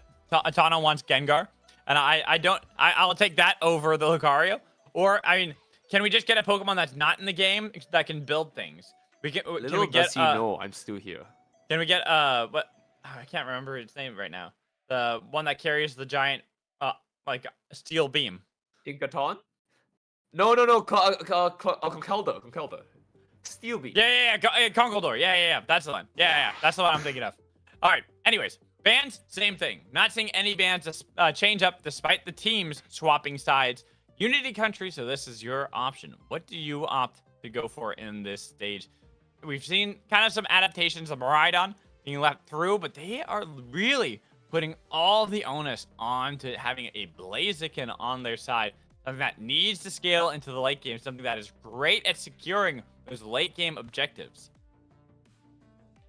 Hey, I don't know what to tell you, man. What is the solution here? Cramorant, of course. No, I've said it. It's Lucario. Stop this. No. Okay, Real quick, no. Can you go for a full bird comp yet? No, not yet. Cramorant, Blaziken, Dotrio, Ho-Oh. We're getting there. One more. I mean, Garchomp's it's just dragon, and That's not a bird. That's not a bird. He can That fly. ain't no bird. Yeah, that's like saying Charizard's a bird. That ain't no bird. He's a flying type. Ooh, I like this from Unity Country though. They go back for the Slowbro, but the Blissey. I think the Blissey is a really good call here. Having that good supporter to round it with the rest of the team. Also not showing too much of your hand of how you want to play these backline fights. The Miraidon did get attacked a lot by that Leafeon. Snow-Oh still can pick that last, depending on what Unity Country pick here. But I'm expecting probably not going to see the Miraidon. Maybe go back to something like that Mewtwo Y, or even just Mew. Something that is going to be a little bit more difficult for these speedsters to remain on top of. Okay, now I have an issue where Switzerland shouldn't be running any of the things that they're running. Why? You don't like Buzzwole? Ooh, but I like that Leafeon. The Leafeon's always great. The problem now is that they have a lot more of a compact composition. They clump together, and it's not very good. If they do run Talonflame, that could be a hit and run. I don't think anything that's melee is the solution here. Snow-Oh is hovering over a very dangerous pick because Serena wants to be fighting for long periods of time. Leafeon jumps in, that's 1 damage. Blaziken continues to fight. Extra damage for being a fire type, obviously, and that's gonna be a big problem. And now I've gotta be here. If you're here, Unity Country has a strong lineup on this one. Naitara, I actually kind of like Jackia's comp though. Hear me out. No way! No. Yeah. Hear me out. So you know that the side of Unity Country we want to play up into a lot, and you have two that are great at playing longer fights in Buzzwole and Tsarina. Tsarina obviously later is going to be much more comfortable, but the big thing to me is those two with a Trevenant and then an Eldegoss to give them extra shields during the fight. The Espeon is kind of more of a bait. It's a red herring for the entirety of Switzerland. It's like, yeah, that's there as an insurance policy if we need to get extra damage on. Really, the target, the people who are going to be doing the most is going to be Snow-Oh and Volto on Buzzwole and Tsarina. Buzzwole early, hand over the torch to Tsarina later, and make sure that the Tsarina is purely putting focus on to... I honestly think you put all your focus onto Leafeon. The moment Leafeon goes in, that's a Queen's Ascent and say, nope, there's nothing you can do now. You see, unironically, I think that the pick for Serena should have been Lucario because you could actually dash in and out. I'm not even joking about that, alright? I really feel like that would have been the pick here. Honestly, I don't mind the Lucario there, like genuinely too. I think the Lucario might have been a little bit stronger, but I don't hate the Serena either. I think that's where it just comes down to comfort for these teams. And with Czechia having Fair a enough. 1-0 lead, I think that is what they want to go for. They want to go more for the comfort. They want to take this 2-0. They want to make sure that they are the team moving on in the upper finals. I really love the kind of damage they're doing here just by having the Buzzwole up top. It's not really giving them a lot of comfort here, but as they continue to take the spike here, they are going to push into the Mew, hoping to get the damage on Dragonville, almost making it there, but I think he's a little bit too far back and deep in for it. As we did have our evolutions meeting up in the top path. It seems that it's going to go over to Switzerland, getting the first one, and even getting a nice eject button damage. That was really well done by Switzerland, gaining control of the top path. They should be getting those level 5s, especially for that Espeon over Leafeon. Gonna make it really difficult, and that is why Unity Country are sending the Leafeon away, hoping to clear out as much of the central jungle as possible. Yeah, but did you see that Torchic going so low? That was definitely Buzzwole's to pick up here, and Bolto was so close to that. But with that being said, though, this means that they have advantage over onto the Swablues and Altaria. So this is a great start. Now that Torchic is finally going down here, a well-deserved one, you know, picking it back up for the last fight, and they're able to continue to take this fight and push on for advantage. Pushing in back with a 6-point lead here, which helps them a little bit more. 52 now. Yeah, make that 7, you know. But a lead's a lead, right? They'll take whatever you can. Oh, now 12. Nope. Oh, now 7 again. It's moving. It's moving.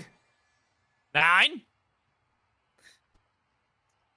It is. Oh, yeah, no, okay, they've there all it stopped. is. They've all stopped. Yeah, All right, now we're going to stopped. probably have the fight here because we have all 5 of both teams grouped up towards the central and top. And it's going to be the side of Unity that we're starting off the fight. Woodhammer, the eject button away by Mugi, barely getting out of that one. Trying to play defense to allow the team. But that Buzzwole was 1v4 the whole time, baby. That's a Buzzwole smackdown. Double kill. Looking for more as the rest of Unity just get on out of there. That pad ain't safe any longer.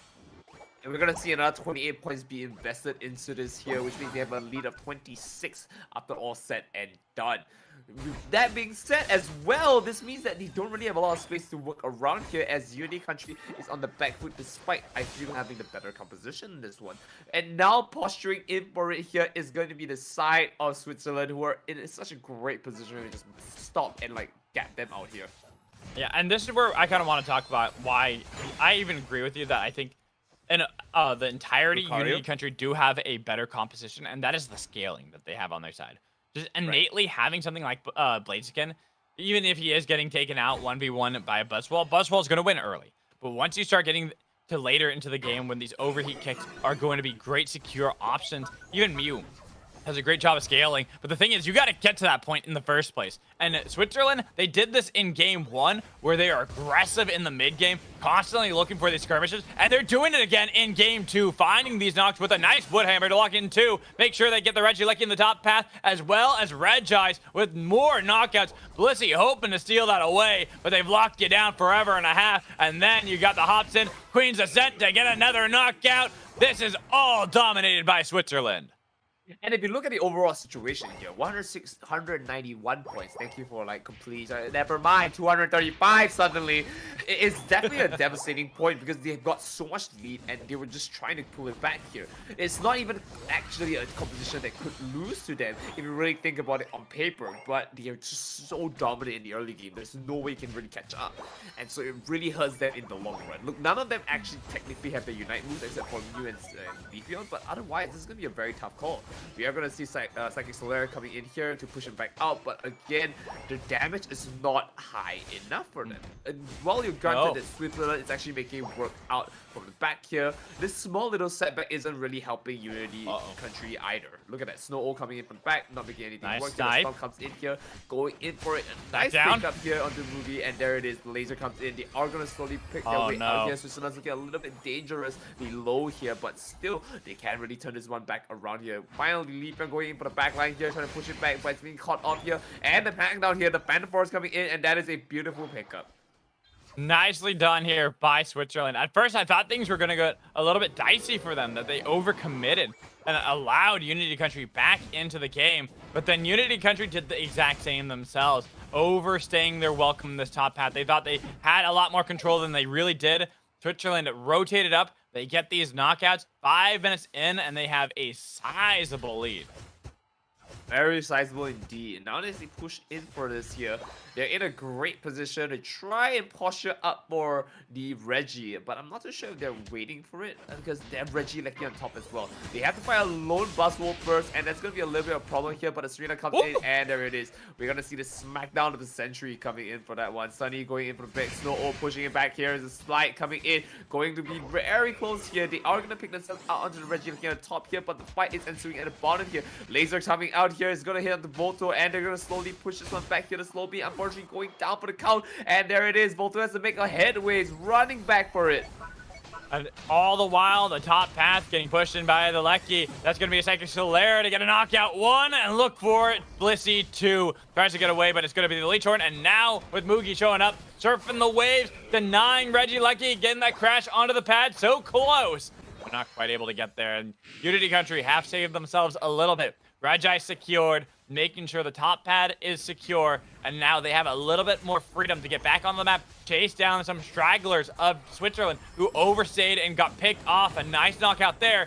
Whilst Trevenant is going to be the next one they turn their eyes onto. Phantom Force doing a lot of damage, but here's the double dash. Zarina, the queen, has arrived, and you got to be fearful with her ascent into the air, looking for the knockout onto Pepsta, and letting the dash away. They've got the smackdown knockout, drag back in one more. Leafeon trying to burst the damage they need to. Was able to get the double kill on the bus wall, but unfortunately not able to get this last one, as there is still that chase. There it is from Zarina. And it's going to be a little bit tough for them as well. We're moving the 3-minute mark here. Let's look at the numbers as well. It looks very even, actually, if you really want to think about it, right? Across the board, we are pushing into the Power Spike 12s. But let's take a look at the points here, and it's a completely different story across there. 253 points, which means they're actually behind a close 120 points-ish. I'm not gonna do the math here. The point is there's still a lot of things that they have to do to really pick themselves back up here, and they're still not able to get EXP because, I mean, look at that. Volto denying them just like that. What is to say everyone else isn't denying them? 125-point difference between the two teams. Switzerland having the lead. Just had to do that to you, Tara. Yep, no. I did the quick math. So I gotcha. Thank you. This is why you're here. This is why you're here with me. Right? Oh, now I'm wrong because they got more points. Okay, never mind. We gotta just scratch the record. It never happened. More points on both sides, as it is only 15 seconds left until Rayquaza. Switzerland on to Reggie Lecky too. They'll grab themselves that. That is going to be a really good push for them. Unity Country, how do you answer back? They've snuck themselves into this bush. It's a really good call as well. I mean, I'll be honest with you. Like, there's absolutely no reason why this should actually pan out, but at the same time, I'm not even sure if there is a call to say that this is the right quotation mark call. You know, as they go about this year, they're almost keeping up to 300 points, and in this case, they are in a very, very good position to turn this around. They don't have to really force anything. They have the 100 points coming in here, which makes it very devastating. Here, they push the first king coming out. Dragville is going to be going down here. Phantom Force takes for 3 here, pushing out for it here. Second Solar pushes back, and another pickup with going for 2. They're going to continue this onslaught here, making it really hard for them to do anything about it. With the Blazing going to the backlines here, unfortunately going down. The 2 supports, unfortunately, our little pink babies are going to have to sit back and wait for opportunity here. The beam is coming out here. We don't see it. Unfortunately, the egg is not going to make it work either. Heads will roll, and we are not going to leave another one behind. And this is going to be a 2-0 victory for Switzerland. The team that has been at the bridesmaid, never the bride, are making their way back to that grand finals. They want another chance, a third time being the charm, to win the Unity European Cup this time in 2024. As they take down a powerhouse in Unity Country that a lot of people going into this, you saw the polls earlier. Everyone was rooting for Unity Country. But Switzerland are showing that they are here to win. They are here to dominate. They look great in this series, and they will move on in the upper bracket. I feel really upset that Unity Country didn't win, I'll be honest with you. Like, on one hand, it's really funny to see chat lose 96,000 points, and like, that is like the highlight of today, but Unity Country was definitely the favorites for me to go into this, and I have to say Switzerland again, just really strong, and that I cannot understate how good they are. And that's the thing. Sometimes you want to go with what your heart says, then you look at what's on the paper, you look at the stats, and you watch the results. And Switzerland have shut everyone up that this is a top-tier team dominating in these two games. They really didn't even look close. There's maybe a moment in the early game, but once a lead was gained by Switzerland, from there, they just went out of control. Look at that point gap, 819 to 173. Unfortunately, it looks like Unity Country has to bow out for this match. They will still be around, Yes. don't worry. They could make the run back of the century here. I keep saying century, but we're only into like Unite, year 3. So, there's that. But, again, Unity Country has still a lot going for if them. you start a century, like you can start, if you think about it, just hold on. We can start a century whenever we want, right? So why can't we just start it from like 1925 to 2024? There we go. Game of the century. Yay? We did it. We did it, chat. I'm just saying. Anyways, looking at the this mental one, gymnastics is there. The mental gymnastics works out. Hey, you know what? We're doing He's a lot of backing me mental up. gymnastics right now. And you've been trying to push for Lucario this whole day. I'm just trying to help you out on one thing. But right now, looking at how this game went, it kind of shows you the story, right? Early game, a little bit close, pretty even, going back and forth. Then one fight explodes the game upwards for Switzerland. And even if the points kind of got narrower, it was just that one spike, that initial one, that gained Switzerland all the momentum they needed in that game to make sure they get the 2-0 sweep and move on in the upper bracket. And here it is. There it is. Switzerland is moving up for this one here. They're going to be sitting pretty on top waiting for their next match here. But otherwise, I'm not too sure what else I can say about this. We are going to go and see our next game later on here. And I can call that one out if you want, Magical. But yeah, final I do believe we also have an interview, if I am correct as well. So we have an interview with Team Switzerland going into this one. So if we can get them in, I think it's going to be Volto that we have. I the believe honor, so, yes. But of, final thoughts of the match before we go into the interview. No, because the final thoughts are always going to be the same. It's going to be where's Cramorant, and Volto could probably answer that for me. That is fair. That is fair. Hello. How are you doing, Hello, Volto? Volto. Congrats on the win. Very, very well done. So, obviously, just starting off, how does it feel? How does that 2-0 feel? Well, sincerely, I didn't thought we would do 2-0 like that, the Unity country, since I saw the last games they did against the other countries. But I'm really proud of my teammates for what we have done tonight, for the games and all the plays we have done. All right, so we do have some questions for you. Can I ask my question first, though? Volto, how does it feel knowing that chat, 99% of chat lost 96,000 points today? They bet on Unity Country. They didn't trust you. These fakers did not believe, and they lost 96,000 points. How does it feel knowing you denied their dreams? Well, so on one part I feel sorry for them, but also a bit happy to prove that even if we don't have the same players like last year, the same team, we can still prove that we can still go far on the UFC tournament. Right. So, Amen. Appreciate that. Appreciate that. Yeah, and you guys looked really, really good in this series. So I kind of want to ask you what the changes we've had to the with draft as well, the patch that just came out today. Like, what do you think has been like the biggest impact outside of like the Char Cadet duo not being nearly as permaban? What is like the single biggest change that you think will affect the competitive play?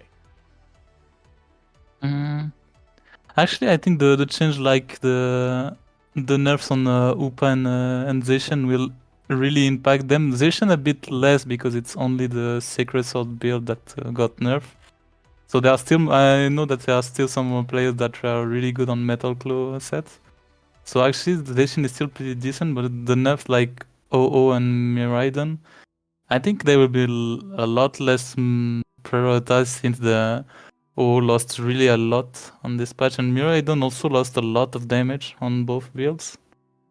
So they are not really that prioritizing anymore. That's true. That is true.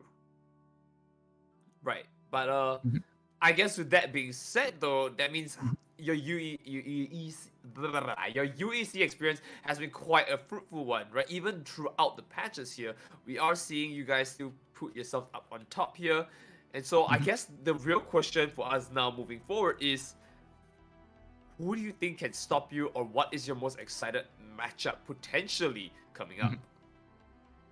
The matchup I'm most excited to face up, it's against the team France, because I know France. they are really good players, and they cook some really good strategy and also original. So I'm really excited to see if we can face them maybe on the next. But I also really like the German team also, because they also have like some special composition gameplay and also a very good macro. So Yeah, I since was gonna the ask. yeah. Yeah, I was Oh, yeah, gonna go ahead. ask which team that you thought was gonna be most likely to win between France and Germany, but I think you kind of answered it right there that you Yeah. think it's gonna be really close. And while you want to face France, there is a good possibility Germany can win. I kind of want to just talk about your opponents today, because you were even saying that you had a lot of respect for Unity Country coming into this one. The fans out there were thinking that Unity Country were going to actually take this one. So I want to just see like how you as a player now, having faced them, how you look at this team that were kind of like question marks going into the tournament, but now have become kind of fan favorites. What is your idea of where their strength comes from? I think their strength is from the confirm that they do really play all around the map. And also look for, when they are behind, they look to try to play across the map and look for the catch up XP on the shutdowns. The thing that I think lack a bit of them on the late game is at the end. Maybe I think they're a bit stressed out because they lost a lot of resources. Like for example, on the last game, I did mess up a bit on the beginning of the raid fights, but even if I died for like a mistake, they used 3 unite move to take me down. So that's a really huge trade for us, for That's example. true. Very true. Mhm. Right, Magical. I think we've got our answer here. It looks like Switzerland's gonna be quite a strong team to look out for here. They're not gonna back down for this one. They are very level-headed, which is something every team should be now, and we'll take into account, as well as the fact that they've got a lot of things going on for them in terms of composition and drafting. So, I guess your final thoughts that isn't about Cramoran? I was gonna ask Valto, what Yeah. are your final thoughts? So like, what are your final thoughts and anything you want to say before we let you go? Lucario. Well, the thing is, I really actually maybe I would try to play a bit more my favorite Pokemon, that is Serena. Snow did play it on the last game, but since I've picked already take my pick, I let it play it. But I like it. I really want to try to see if I can have an angle to also play the Serena on the UIC. Have you considered Alright. Lucario? Really strong No, Pokemon. ignore Nightera. Actually- Ignore him. I want Zarina. No, don't worry, I'll- Cramoran's good too. Cramoran's good too. I also like Lucario, but I only since now I only played the P-Punch build. All right, well, Valto, we're gonna let you go back, talk with your team, celebrate a little bit as we get ready for our next matchup of the day. So nobody Right. go anywhere. We'll be back after a short break.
I'm still muted right there. Hello and welcome back into Unity European Cup 2024. I forgot to unmute my mic, but it's all good. Figured that out quick enough. And we are back here for some more Pokemon Unite action, as we have had quite the stomping in that last series, Tano. Any standout moments for you? Standout moments for me were the fact that Lucario and Cramorant got a lot of mention coming into those battles. Gengar got none, Agreed, so I'm agreed. here. I'm here to represent. You know, I got the Gengar Udi on. I got Gengar plushes all around me. Gengar. Tano, this OG. sounded like a weird question, but is your favorite Pokemon in Pokemon Unite Machamp? Oh it's my definitely- god, I was thinking the same thing. Definitely the Absol, right? But yeah, no, I mean, we've been having fun with our pocket picks here. It's always fun too when you have a new patch because everyone's learning new things and what is going to Yeah. get drafted. It's kind of nice hearing from Volto as well, kind of what expectations there can be with the changes. Maybe not seeing quite as many of the EX Pokemon, but still seeing things like the Zacian picked up, U2Y coming into the meta. But we have to look towards our next match because it is another elimination on the line for our two teams here. We have Team Italy versus Team Greece. And I know that for me, looking at Team Italy, the team that had won back in 2022, up against Team Greece, a team that had been dominating. They had a couple moments where it looked like they might fall, they might stumble, but they kept trucking on through, were able to be undefeated for a long time, and really were like the underdogs. Even though they're constantly winning, they're still touted as the underdog team because how close some of those matches would look for them. They now have to take on this fierce Italy team for elimination. Yeah, and Italy is the team, right? If it's not France, it's Italy. They won in 2022. They want to come into this and get back up there on that board. Fantastic team as we look at these names. Lots of people will know them. We've got Klaus, we've got Zervis, we've got Kriegen, we've got Potato, we've got Nasalu, and we've got Som. Some very strong players. They all have experience within WCS, UCS, top 8, top 4, across the board. Of course, Klaus is, it doesn't get more famous in EU than Klaus. Maybe just Ghatlue. We are on his channel, so yeah. But yeah, fantastic team Wait, who? in Italy. Who? Come again? Sorry. Oh. Right, see you guys next year. I don't think I'll be back for this. But yeah, Right. great team in Italy. So Sejuai wasn't in the last series. That was the series before. Right? All right. Let's jokes aside. Let's look at Greece as well. They have a good lineup. I mean, who wants to do this one? Not me. We're gonna let Don know because I started taking a bite of a cookie. I was drinking my tea, but here we go. We're going to be showing Team Greece. So, Kopuyami, TTV, Primariani, Todoroki, Hooper's dad, and Manouche. So, really strong players again. Team Greece, I love their team intro, by the way. It's just, let us cook some gyros. So, that makes me really happy. I think that's a huge I was about to say, I'd be hungry too. Yeah, they didn't have any enough players in previous years, so this is actually the first time participating in UEC. Of course, Todoroki being the famous Eevee spammer, but they have been a really good team. They've been very strong. They've kept themselves level-headed, and they've done really good coming into their battles. So I am excited for this one. Of course, the elephant in the room. Italy is Italy. They are definitely the big dogs coming into this game, but you can never count out an underdog, Magical. You definitely cannot, and Greece are not a team that you can do that to. And especially when you look at the fact that Italy is in the losers bracket. This isn't the upper bracket anymore. They got knocked down here by Unity Country, who just fell in the last series. We've seen that they are fallible. So there is a good chance that Greece, depending on how they've adapted themselves, looking at the meta, looking at their style, look at the bracket right here, they have that chance to kind of move forward, to keep themselves alive in the tournament, and then face off against the loser between France and Germany. Right. And so as we take a look at how they're going to perform here today, this could be the make or break for them, right? Italy is definitely not one to slouch on, but Greece, again, the other newcomers into the series, I don't know if Italy is going to sit down there and let them, have this one free. But as we go into it, let's see the match come out alive here. Take it away. Well, to see what we get our bans, I'm pretty sure we're going to see very similar bans throughout the day. Most teams are getting really used to what is meta, what is strong, or even just take away things that they know other players are really good on, like the Glaceon away from Todoroki. Might even opt for a Leafeon ban here from Team Italy if they really want to double hit at Todoroki's champion pool. But that means you're leaving open a lot of the strong Mons. And I was just looking at that. Zacian, Ho-Oh, both left open here. Both can be taken by either team, but Pikachu's another one that we've seen a lot of in the past. We could see even the Cerule Edge, as a lot of players have liked that, or that Lapras. There we go. Choo-choo. Choo choo, absolutely. Saw Doggo maybe coming out to try and answer though, but I gotta say, let's have a look at these quick bans. Oh, in fact, they lock in the Leafeon. That's going to be really good pickup for Italy. But yeah, I love the fact that this patch has meant we're getting more bans that you won't usually see. Glaceon getting yeeted out there. You don't want to let the people that know how to play that mon well loose on it. Eldegoss locked in for Italy as well. That is a great combo there right now, Terry. You've got the Leafeon, you've got the Eldegoss, really straight core to begin with.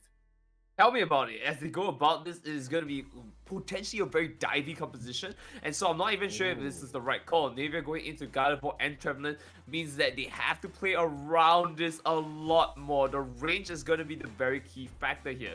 Maybe take a taxi out if you see Klaus coming in. I'm not too sure if that's going to be a play here, but I'm really liking that wall. If this crossbow is picked up, that means they don't really have a lot of options to run away. And I like that with a Leafeon too. That Gardevoir, biggest target on their back I've ever damn seen. That is going to be a Gardevoir everyone is looking for. You are not going to get away from this too easily. The Leafeon, if ever sees that you're rock doomed, you're done for. It is going to be so much onto these defenders, the Trevenant and Lapras, to make sure nobody can get near Gardevoir. Even with the Espeon picked up for Todoroki, I'm still looking at the fear on how you're going to defend yourself and survive against an onslaught of damage that will be that Leafeon. I think I'm with you there, buddy. The thing is, Leafeon, obviously, we know the maneuverability that Mon has. It smooths around this map. It's so good. And it just has to dodge that Lapras and that Trevenant. A good Leafeon player will do just that. That Lapras is really going to have to sit next to, if not on the lap of that Gardevoir. I agree. And it is going to be interesting to see how these two teams play out. They have their tournament lives at stake here. Only one team could move on. One team will be eliminated from the Unity European Cup, brought to you by Unity Clash and sponsored by Nouns Esports. So, Spartan Tano, Naitara, take it away.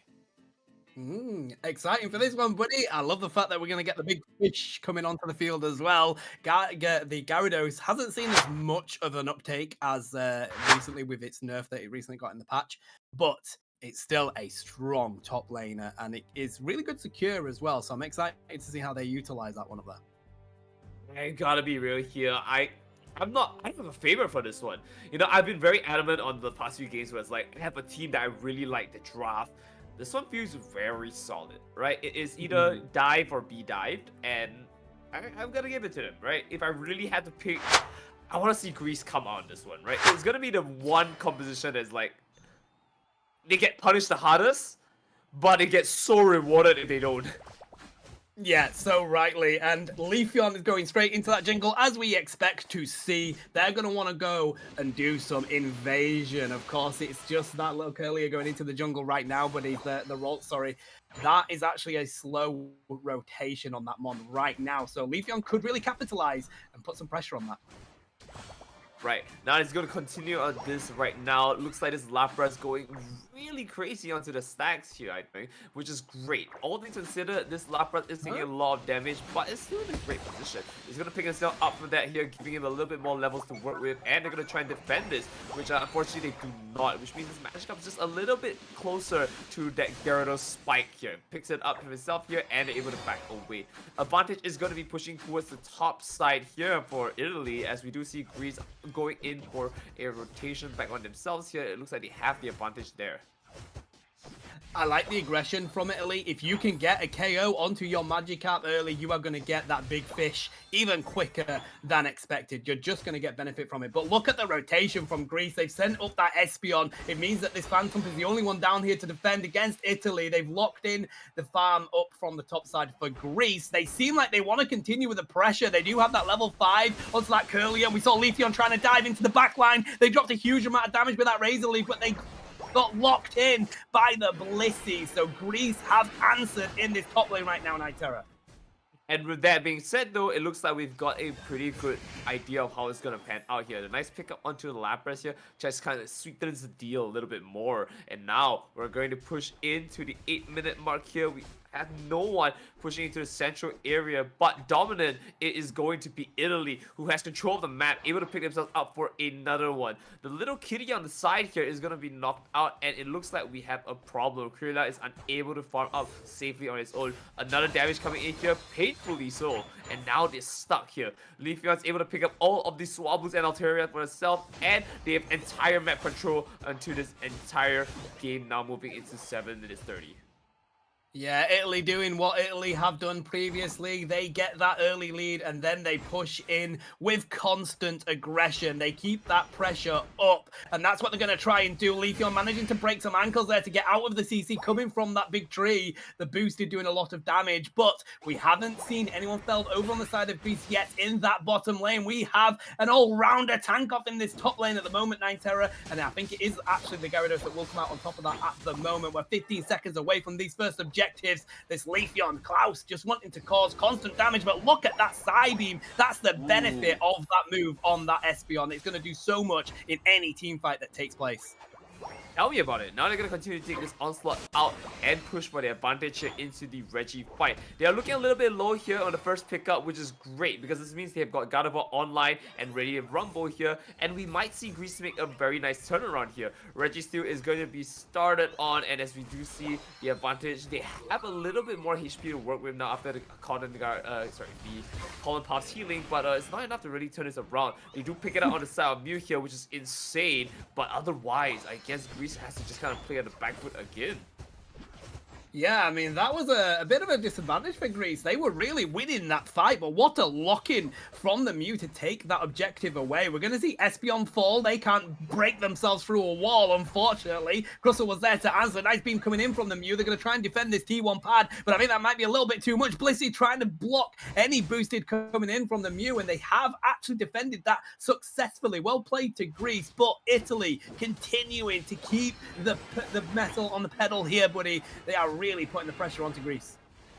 Right, and we do see them try to make it work here. The Gyarados able to just turn up the heat here. A giant storm coming out, making his way through Lapras. But it looks like it's going to be time for some sushi. Unfortunately for them, though, they don't pick this one up. Gyarados makes it out safely from there. Leafeon is waiting for the opportunity to jump around here, and Klaus knows he's hungry for the Gardevoir. Knows that he wants to dive in and dig deep into it.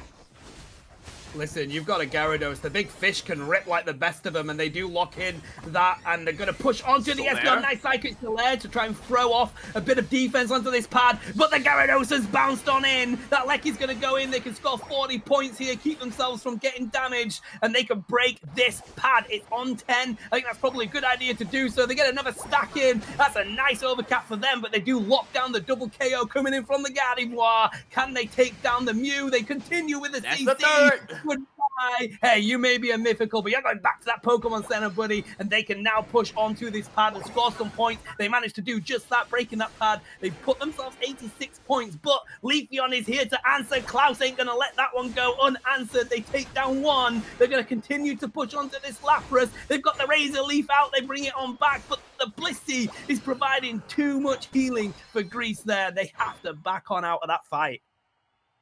And it looks like they are in a great position moving forward here. They're able to posture themselves a little bit more towards the Reggie fight right away. Italy in a great position here, able to just wall their Trevenant off. They have information for one, and just slowly going to wait for a chance to go for it here. They're going to start it out here to put some pressure onto the board, but otherwise, it looks like we're going to wait for one good fight.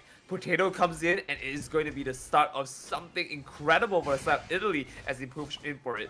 Now, waiting for opportunity, Exeter comes in here, the rubber rouser push back for it, and there it is! Vanderborst pops out here, and we do see a beam onto the side of Mew, pushing it here for a double KO here. We do see have a very singularity who could really make it work here, but it's not happening. We're not seeing it. Where is it going? That's the first of many coming in for them. Again, a double to make it work here. It was just nothing that could stop them from this entire damage mountain that they could not surmise.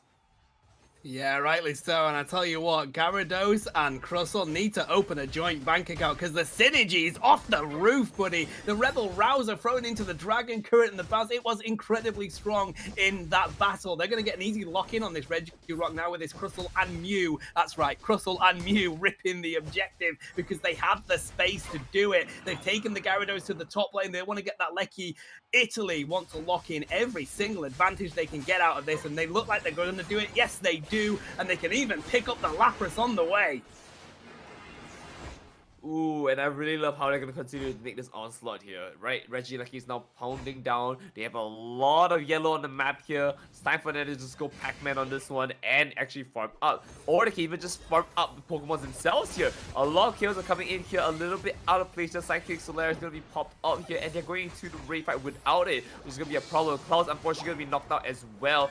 But at this point, it's looking a little bit great that they actually got a free sendback here, which is good news for them, but hey, you know what? They invested Unite here. I think the trade is still somewhat in their favor in terms of the overall. Italy is in a great position to continue the raid fight after this. Yeah, there's like 220 points between these teams right now. Level-wise, of course, Italy being on top. We do have a level 13 Gardevoir, but level 14 on that Leafeon is going to be nasty coming into this Rayquaza fight. We have 8 seconds until that Green Dragon is let loose upon the field. Gyarados getting themselves nice and set up to dive into the flank, but it looks like Lapras is going to spot them. Do they go for the engage already? No, they're going to back on out because, of course, Italy have all the cards up their sleeves right now. No rush indeed. They have to just play it out slowly and they can still make it work. Has the field coming in back to them though. They are going to pass the ball to them to see how they're going to respond to this. Todoroki in a very bad position here. Unfortunately going to be fighting Gyarados, who is just frozen in mid-air here and now just kind of stuck. But again, they are unable to push through this giant wall that is Crustle, who is just slowly just picking them back out here and getting chipped by Mew, which I think is great news for them because all they need to do is wait for them to push the other side, and Potato has all the time in the world to make a devastating fight back into them. Now, of course, they're going to be stuck here again, and Potato's onslaught is not going to start. But in this case, they only have a minute to do. It is do or die, now or never. They need to start the fight. They need an engaging tool right now. They've got the Unite moves. They need to use it. They've managed to hop onto that Gyarados, but the Dragon Current is going to stop them from getting CC'd and damage put onto them. Can they take the Blissey? They do manage to take out the Gyarados. This might be the engage that we needed, buddy. There's the Phantom Forest. They take down the Espeon, though. Italy are going to answer. Mew popping their Unite move. Eldegoss doing the same. The Cloud Cotton Crash is going to protect the entirety of Italy in this team fight. And one by one, we are seeing Greece fall. Lapras is there, but they're being hunted by the Leafeon, by the Mew. They're going to go down. It's an ace. Italy taking out Greece in the 30 seconds left of this battle. And it looks like there it is. The storyline is set here, folks. We are going to see Italy take this one home. There's not a lot of time for them to really turn this around here. So, again, we're going to take a look at how they can turn this around. I said it, right? To punish, it's either be punished and get rewarded. And Greece, unfortunately, just did not have the space that they could control. And there it is. Gardevoir was just so punished, unable to make anything work from it. I think composition-wise, it's fine. Right? They could stick to the same thing and it could work out. But the problem is, how can they continue to create space? The thing is, like, I feel like Magical was on it 100%. That Leafeon just had too easy of a job to really get through and drop some damage onto those squishes. But I feel like it was too easy for them. We know how good Leafeon players can be. Klaus is a great Leafeon player. They got 9 KOs. They weren't worried about that Lapras, about that Trevenant. They were locking it in. 100k damage coming in from Mew. Those beams were on point. The Electro Balls were securing. 112k damage from a Leafeon in a game where Lapras and Trevenant had to protect the squishes. It's just not enough from Greece just yet, buddy. Really good domination from Italy. Right. And I don't think there's much else to say because right now, both sides have compositions that really favor the team. There's not one that's really trying to counter the other team. It's a lot more playing into their strengths. And I guess in this case, if you want to really put it as such blatantly, it is that Italy has a greater strength number over Greece. You know, their power levels are just like over 9,000. There's not much you can do to quantify that. And so we have to see what else they can really do to turn this around. Maybe putting an EX Pokemon into the fray here might be something they can consider. Yeah, see, the thing is, I like the Gardevoir pick. We've seen it work quite well, but I just think that they had too easy of a job on the speedsters. And the tank picks were a good selection, but this is it. This is the difficulty of going up against teams that have players like Klaus in it, that have really strong players in Team Italy, because you can't really ban one Mon to try and take that away from them, because they could just rotate onto another Mon and have that field day as well. You really have to lean into your own team's strength, I think, coming into this one. Right. So I love it. It's just I wouldn't even say two wolves, right? It's two spears going at each other and then just trying to see which one breaks first. I really like how this is gonna pan out here. I don't have much words going into this. I just really want to see how the draft can start up. But of course, I do believe that, you know, they could really make the game a lot better. You know, maybe have a Lucario to really just, you know, push them, put that positioning a little bit better. I think that's one thing Italy could try with the Leafeon as well. It is a combination of two. You know, I'm just saying. I think there's some potential there. I also feel like if you really want to deal with the squishes, you do have the option of the Gengar. Dream Eater gets reset right onto squishes, but also Hex is really good at ripping, especially tanks if you manage to solo one. So I feel like there's the opportunity there for the Gengar to also get cooking into this one. Right, we also see a Lapras there, and you know, I would normally say the Lapras Express should be paired up with the Gatling Express, but I'm not really feeling this one, huh, Magical? You know, I just, you know, I don't think Carmen's it. Someone can prove me otherwise. Sorry. Yeah, there we go. That's the quack. Quack. But I do really agree that Cramoran is one of those picks that you could run into it more as a mage build. You know, a lot faster, lesser scaling, gets it done fast. And maybe that is where the advantage comes in, right? You just keep leveling faster and faster, and maybe you could win against your opponents. So Cramoran might be a good substitute for Gardevoir.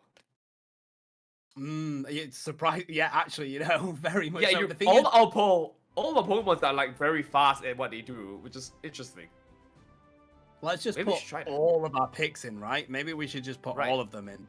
Right. Oh, you know, put 96,000 points together, right? Throw 96,000 points into one team and lose it. Yeah, that's the plan. That's the plan. All your eggs in one basket. I've never seen that happen in my life, buddy. I don't know what you're on about. That could never happen. We are gacha addicts. I know every single one of us are playing Pokemon TCG Pocket. Don't lie to yourself. So all right. So true. So true. Say real, say real. If anyone is not a believer of that, you may leave. Yeah. Way to rub it in. I mean, you are just elated at the fact that they put all that on and ended up losing it. I love it. I want a unique country to win. I said they could lose and it'd be funny. I didn't think they would lose. I really wanted them to win. Hey. But it's funny because 96,000 points were invested and that was 99% of the entire stream. I love it. I feel like we tempted the gods on that one and they really let rain. But here we go. Let's head into this game 2 situation. Naito, Italy taking the first win. What are Greece going to do to answer? Do they rotate their bans? Do they pick up some really good lock-ins away from Italy? Let's have a look. Right. Mamoswine is going to be onto... I don't know if that is the call, man. This is just a meme.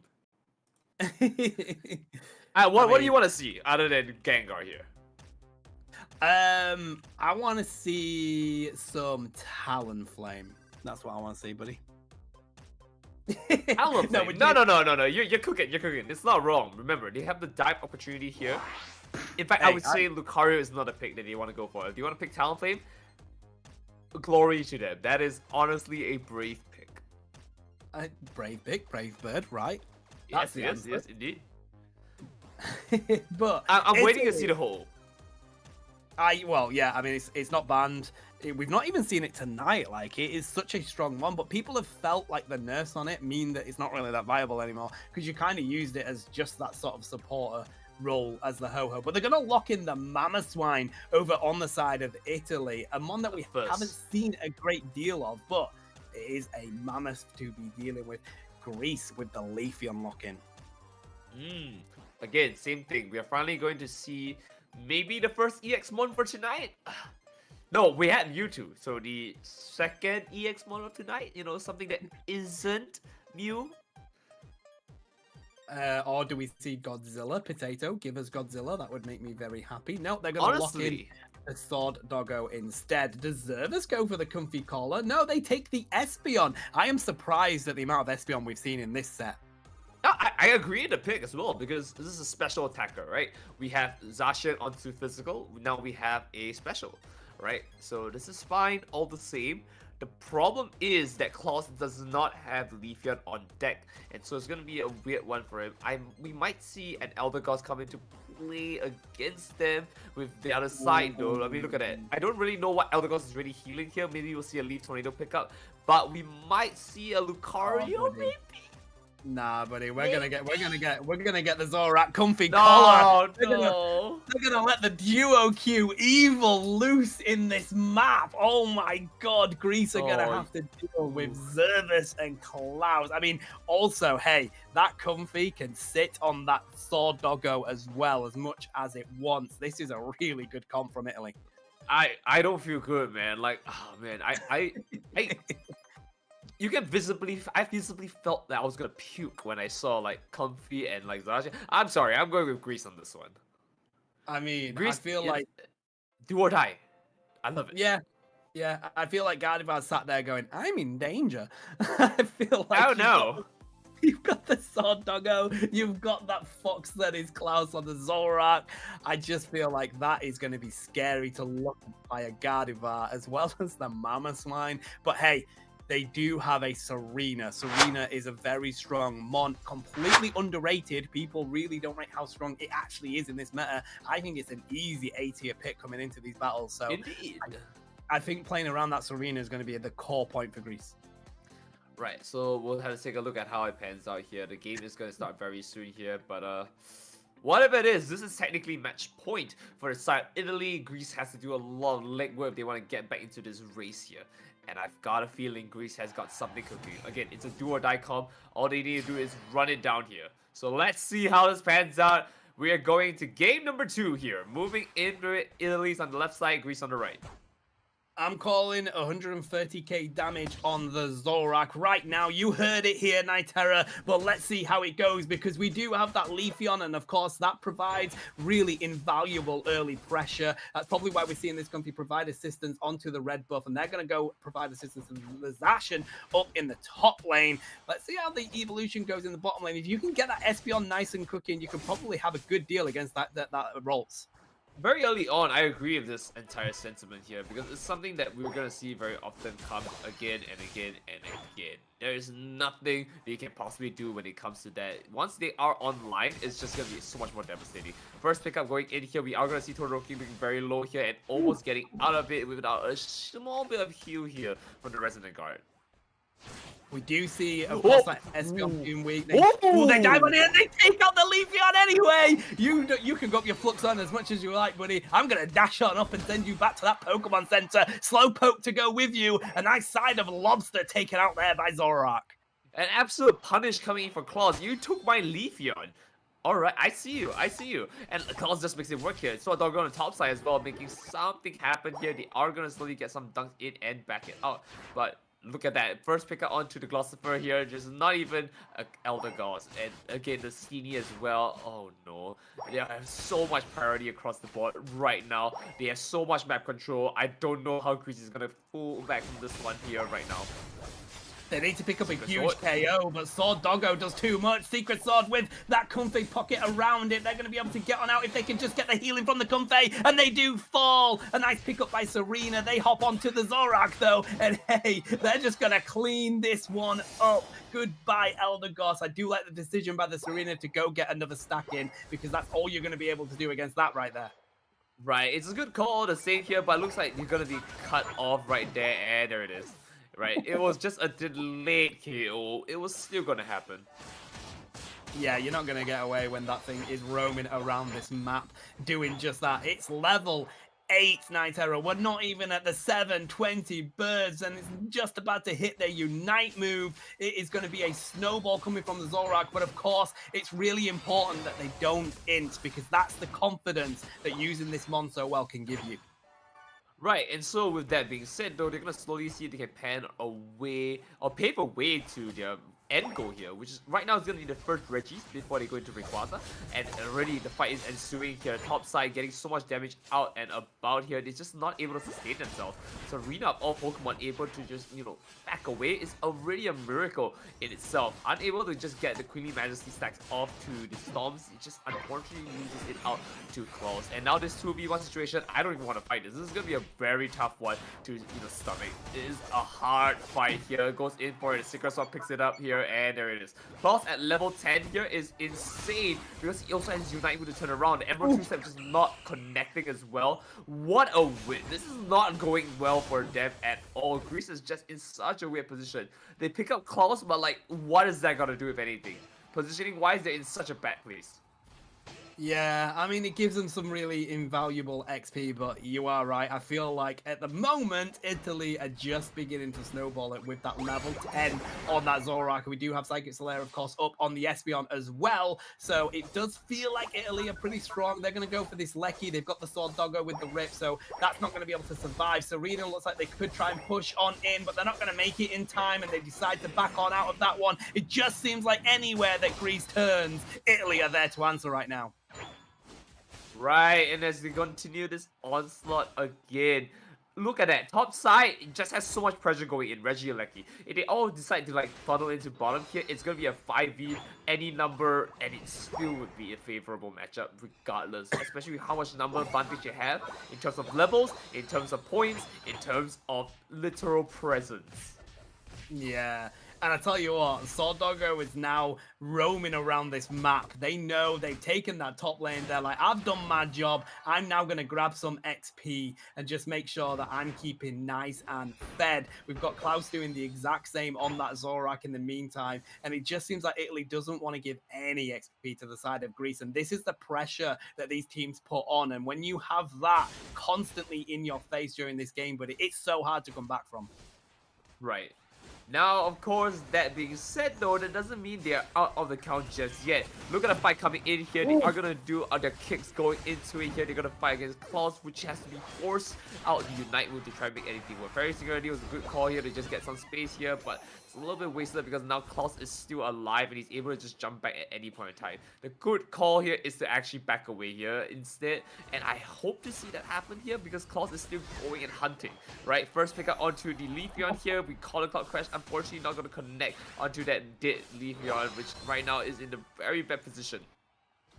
They do use a slow beam that does protect at least their partners from having to get on out, but they do go down, and it seems like the slow beam is going to be in vain because, of course, Zorak is here to continue hunting, and this is the issue with this Mon. This is why people in Europe do not like pairing it with the Comfey or coming up against that, because you can't do enough damage to it, Night Terror. If you do get it weak, Comfey's there to answer. It's diving in flux zones, it's diving on T2s. It's crazy what you can get away with on this Zorak.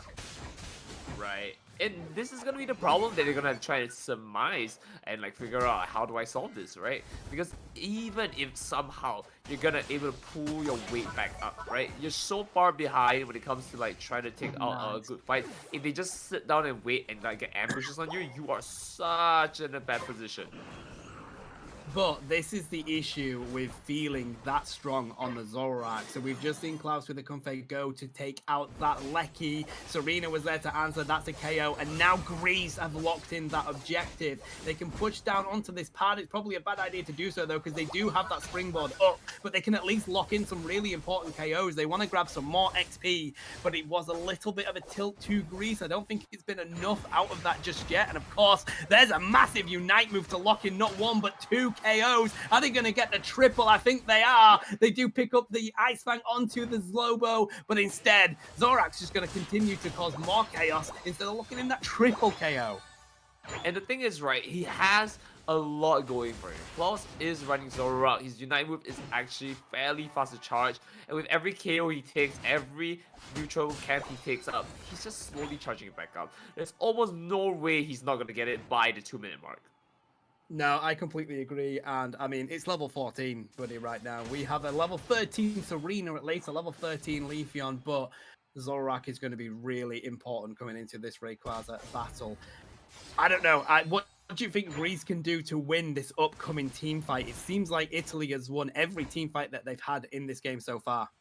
One good fairy singularity, and then you commit Absolutely. everything to it, right? You commit everything to that fight. If you get like a 3, invest everything to kill the 3. That's all I can say. That 3 KO is the one thing they need to turn this around. And otherwise, they're in such a bad position. But that means they need to take initiative on this. If he pops up every singularity, at any point, it has to hit at least 3 of them. Yeah, then you've got the slow beam that you want to really throw onto that Zorak and Comfey, right? That's if you Exactly. can get it. And then, of course, you've got Queen Majesty, the Queen Ascendant, that can do the same as well to take those mons out of the fight. But it's really going to be the important timing that's going to make that difference. And look at this. Italy are just staying in the aggressive stance right now. They do know Nice where call. that Zacian is. So good try, poke into the vision there. But Italy just need to defend this, right? They know they're in the lead. They know they're winning these team fights. They just need to be cautious and patient coming into this, right? The thing is that this is actually the right 3 Pokemon you want at Fairy Singularity and take the kill and KO on, right?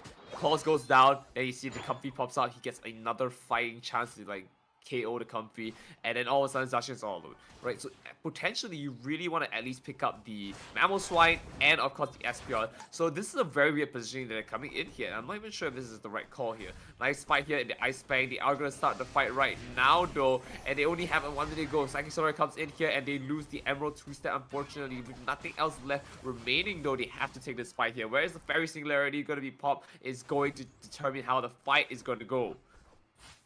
3 really important Unite moves, as you say. Fairy Singularity, we've got the Slow Beam, of course. We also need the Queen Ascendant. Are they going to be able to take out the Sovereign Sword into the Fairy Singularity comes backline? out!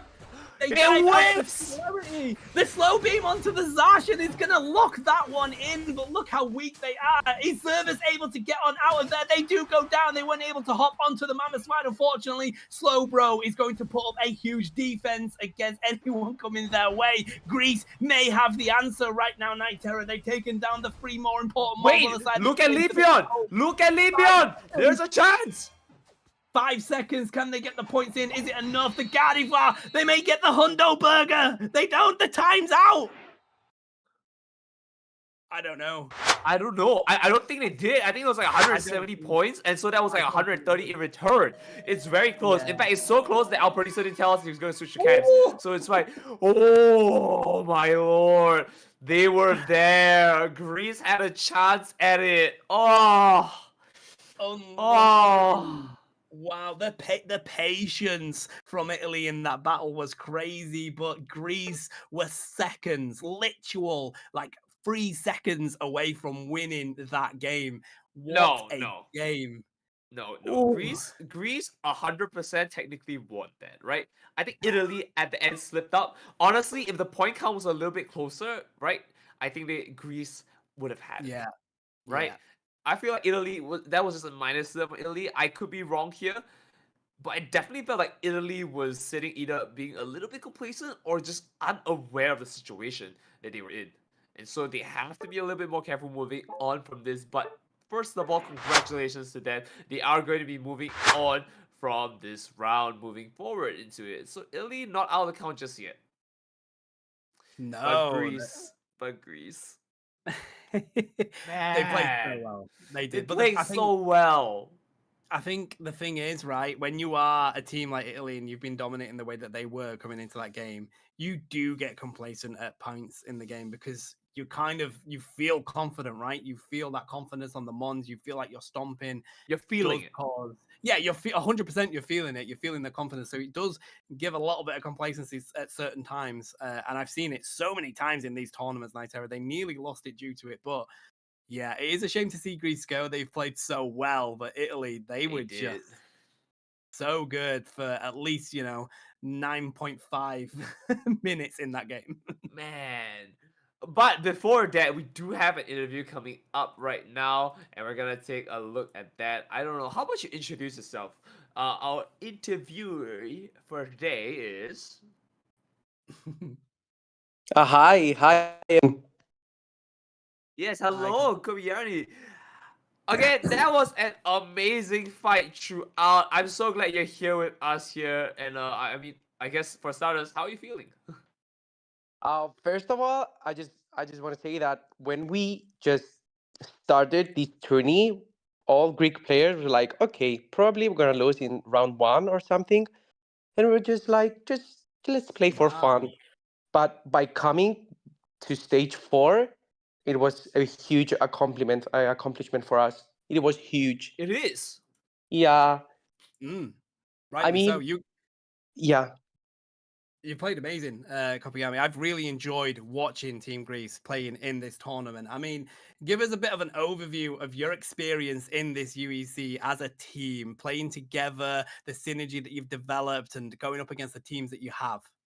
Uh, to be honest, we don't have experience of like five stars or something. And in the beginning, it was kind of difficult to find synergy and all those stuff. But as the game's going on and on, we could find more synergy. And I think in the last, we were as much good as we could be. I think we played with many teams. For me, the best team that we played against was France. I Mm, mean, for me, he should be the winner. They're all so good. I like their gameplay so much. Uh, but we play also with Austria, with Belgium, and I remember when there was a tier list, they were all putting like Greece in the last spot or something, and we give them the chance to other people to say that you don't need to be pro player so you can make it to stage four. You have to be fun, the player playing with, not to be toxic or anything like that, and everything mm, will come off. Right, I agree with this.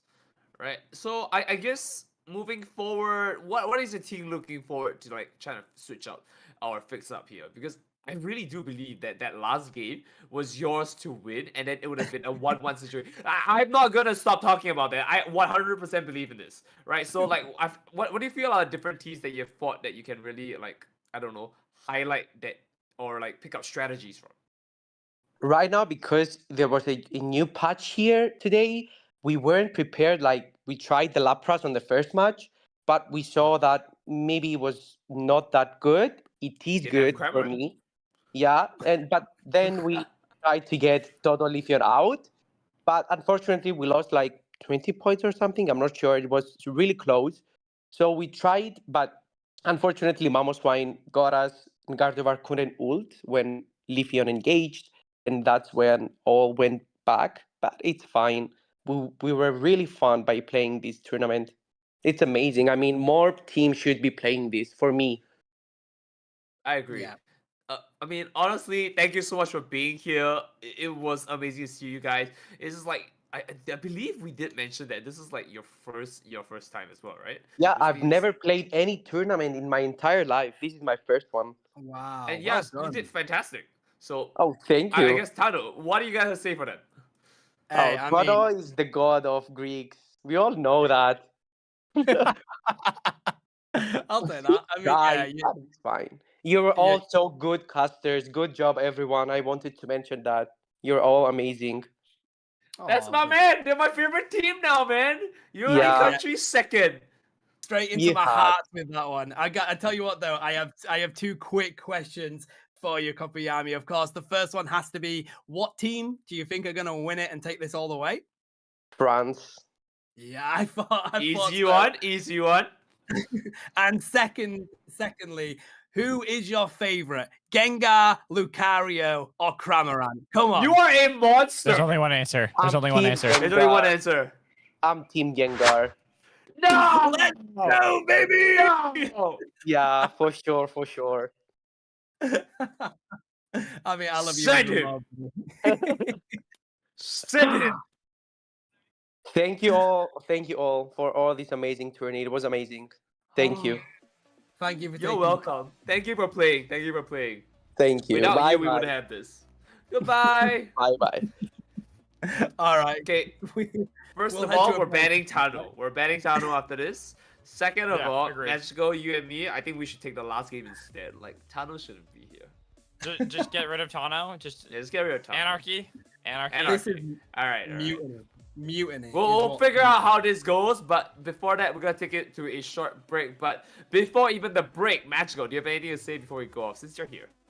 Quack, quack, quack, quack, quack. Alright, Faz. woof, woof, woof, woof, woof. Meow meow And meow w- meow meow. And we'll see you guys.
Hello everyone, welcome back to the UAC, and we have an amazing one for you here, and of course, we are back with all three of us.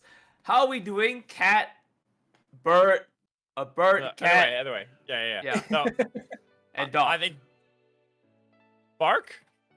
This one is Meow. There we go. bird, Bird. cat, dog.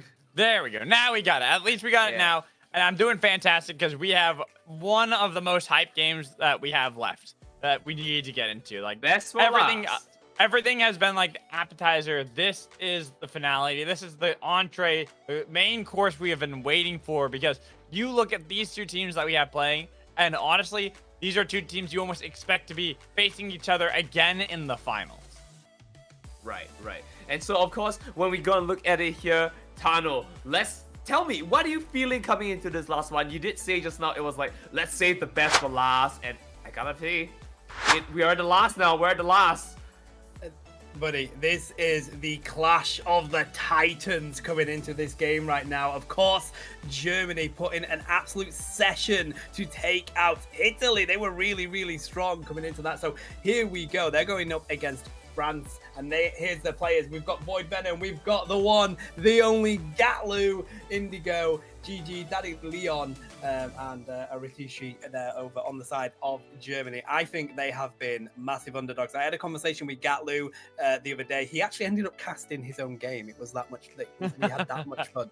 It was crazy. But yeah, he mentioned that Germany had a little bit of synergy issues in the beginning, which is why they ended up losing a set or so. But they've worked that out, and boy, have they done so. They are really dominant in these games, and it was really good to see them playing the other day. I think they're going to be pretty much up there against this team.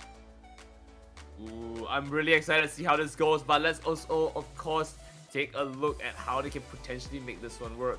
Ghatlue is definitely the one that they're going to be a little bit afraid of, but France is no slouch either. They have Sazuro, I have to read this in Japanese. Let me figure it out. Okay, can I just say right now, like before you even can you read it? One, are you able to? I can. Okay. I'm figuring it out. It's man, you spoiled the fun. You finish it up. If my voice will let me. Sorry, I got a frog in my throat right there. There you go. So we also have Zero. We have Utao. We have Legume, and we have Nachos Lebo that are playing for Team France. And kind of looking at Team France, yeah, you know, we are on Ghatlue's channel. That is who is helping us bring this game and showcase this to you guys. But like, let's be real, this Team France team is built to win. I have so many players that have been have gone far at Worlds, that have been top in their groups. This is a team that, when you look at them, they are looking for the back-to-back France wins. They want to make sure that there's only one team outside of the very first one that will claim the entirety of the Unity European Cup. Built You're different. absolutely right. That's what Built it is. different. Built different, mate. They don't make teams like France anymore. Hey, You don't want those teams are built what- like France anymore because it just makes it so one-sided. I will give Germany a lot of credit, though. As far as a lot of teams go, they probably are one of those that have the best chance of taking down France, and doing so now would be a big statement for them to say that this, even though we are looking at France as like the perennial favorites, this is the team that everyone's expecting to win. This is Germany's time to kind of bounce back and say, even if they take a game off them, say they're fallible, there are mistakes that can be punished. We can win this series. We can win this game. We can go the distance and take the medal. Right. And so I guess it comes down to this one final battle. It comes down to also our final battle between cat, dog, and bird. We will see which gets picked up here in this climactic clash of titans.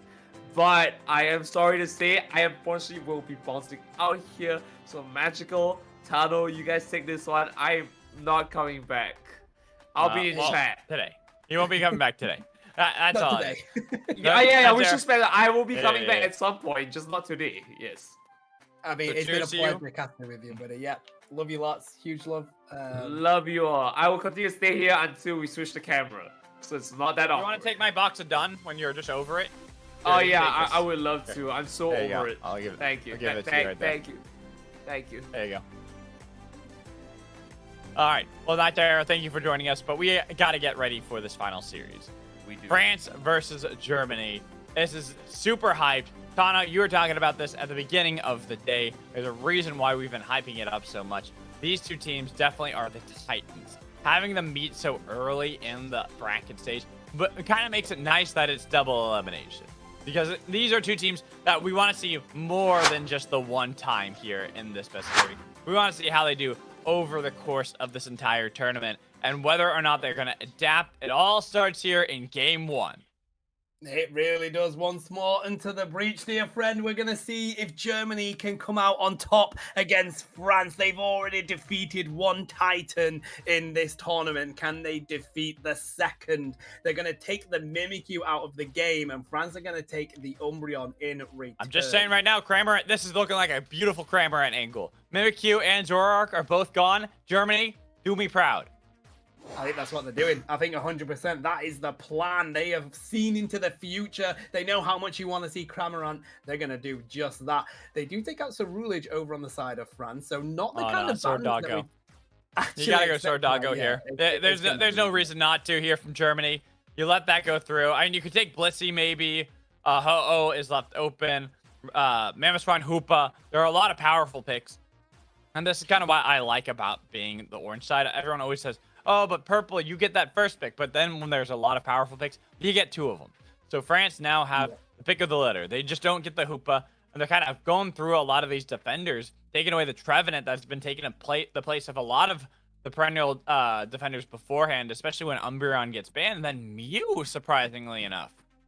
Yeah, I'm very surprised at giving the Sword Doggo or even the Blaziken over to the side of Germany. To be honest, I just feel like they are so dominant in this game right now. You've got to take one of them. That gives Ghatlue access to the mighty dog in that top lane. And it looks like Daddy Leon's going to lock in the Mamoswine, a very good defender outside of it. I'm surprised the Mew is so early in that pick there.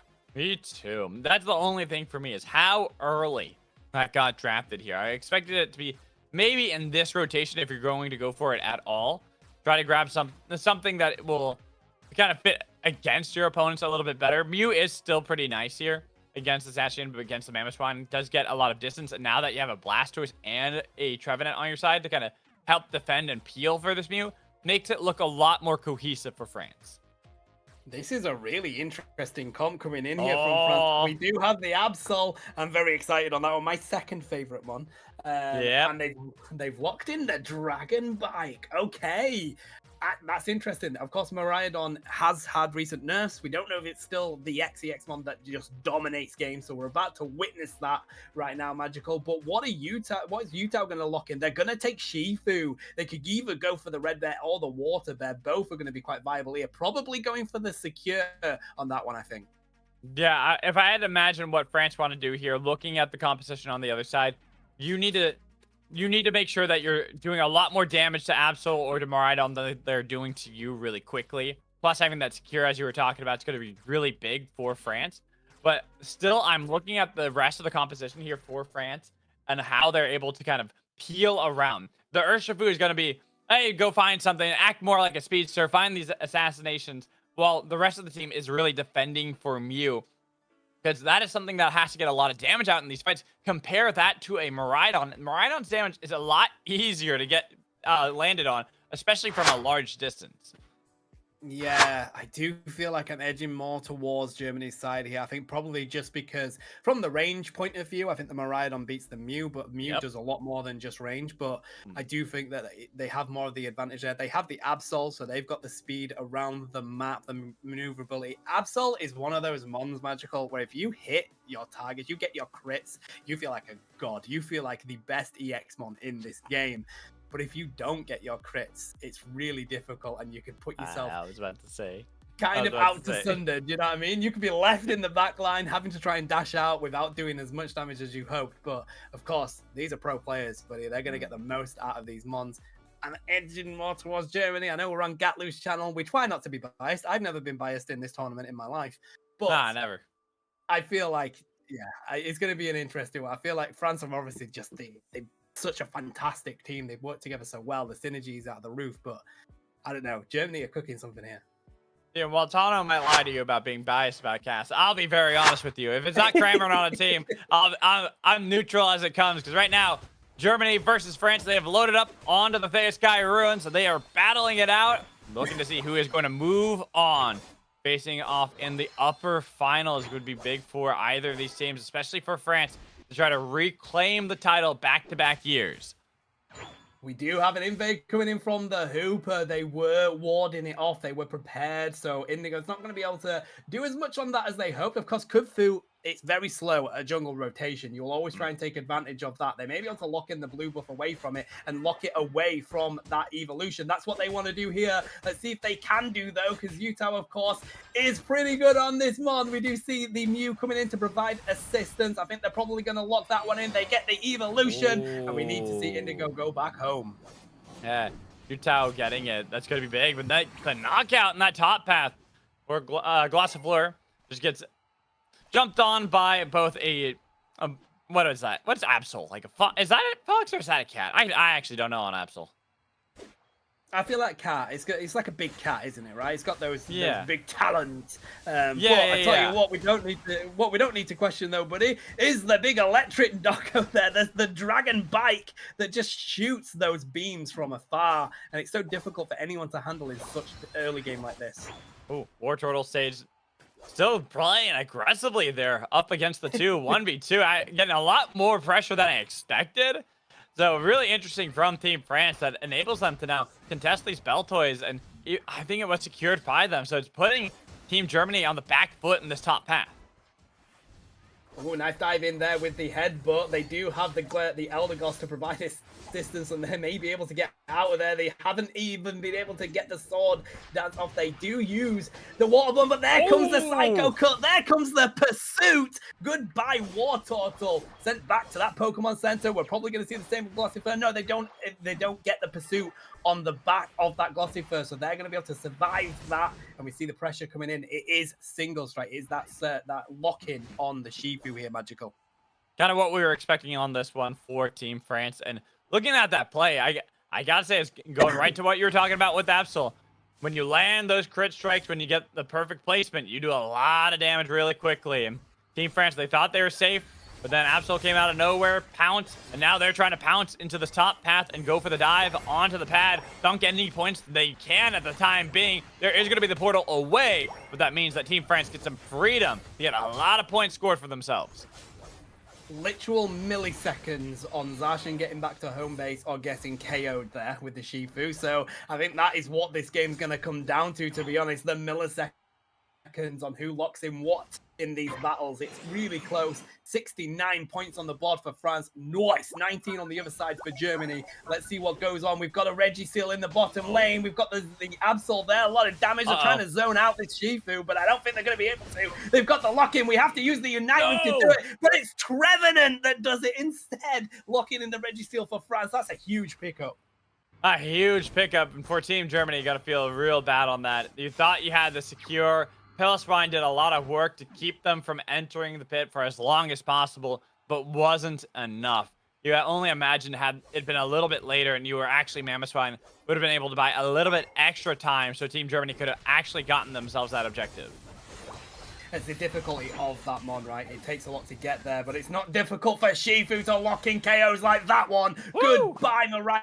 They take down the Absol as well. Shifu cleaning up Germany at the moment, but they're going to have to back away. Zacian putting some good defense onto the pad. It's not enough because France have got all 5 Mons here, and they are putting up an absolute dominance in this bottom lane. Goodbye, T1. The hyperspeed highway has been opened up, and Germany are trying to see if they can be a step ahead of France because they are falling behind at this point. France are doing so much more proactively, getting these dunks and getting that top pad almost deleted. Just going to go in and eliminate it, so it's a lot easier for them to rotate towards Regieleki with the Surf onto Pilliswine and drag him back in. Just needs one more bit of damage, but now that's a nice use of the Unite from Blastoise. It was secured, actually. Regieleki was stolen away by Absol, but then the Urshifu punched to the face to make sure they can turn it around. Even if Regieleki will start slowly pushing back, helping out Germany, it is France that are coming out on top.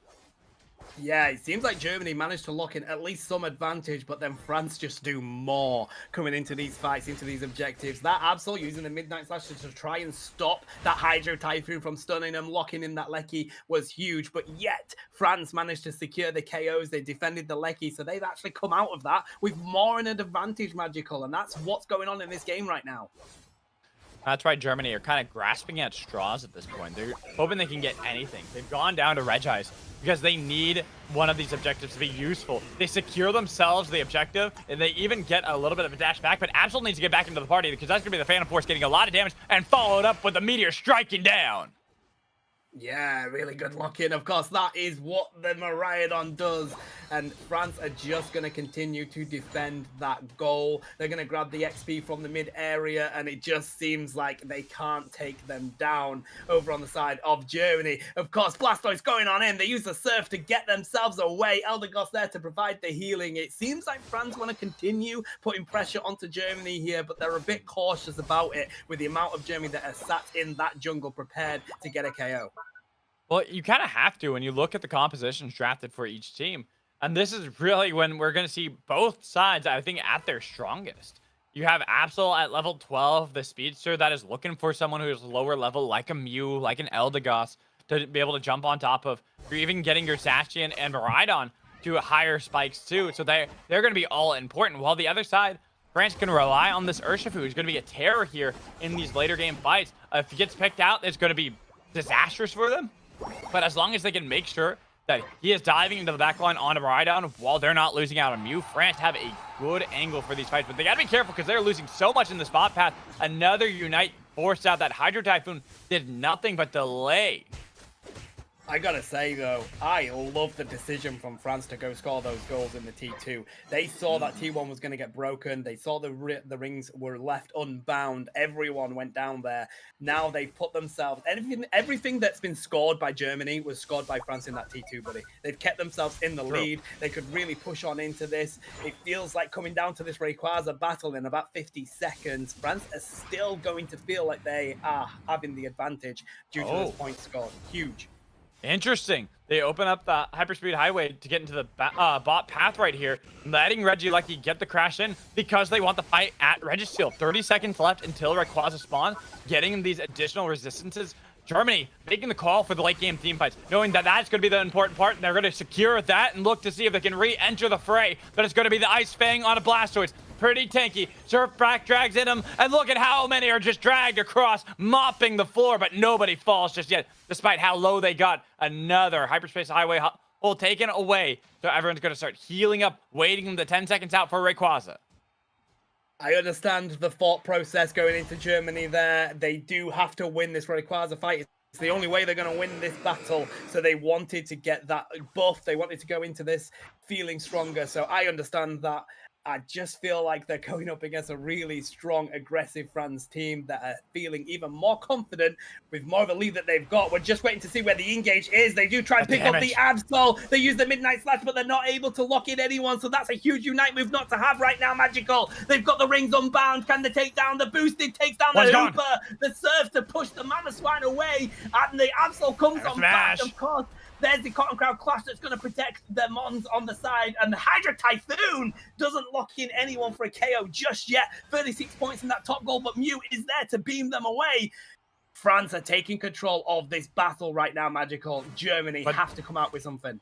5 seconds left until Mamoswine is back up. France still can take control of the Rayquaza, but they got to do it fast because the rest of Germany are nearby, and they are definitely going to go for another Hail Mary, take themselves this objective. That is why France have all gathered, waiting to see if they can bait it out. But now that Rayquaza kind of is helping out the side of Germany, they have to kind of peel back and see what is the best angle. Urshifu's in the top path. Leech Horn on to Zacian. The tree to lock down the dog, and the dog is out of there. No longer have that in the fight. Even if they get locked down onto Eldegoss, she was able to survive while they look for the tree. He takes the hyperspace highway away. Ice Fang. There goes the mammoth, now extinct. And this is France cleaning up this fight. Perfect time to make sure they can take the 1-0 lead here against Germany. Show that they are the dominant team. This is why they are the team to fear in the United European Cup.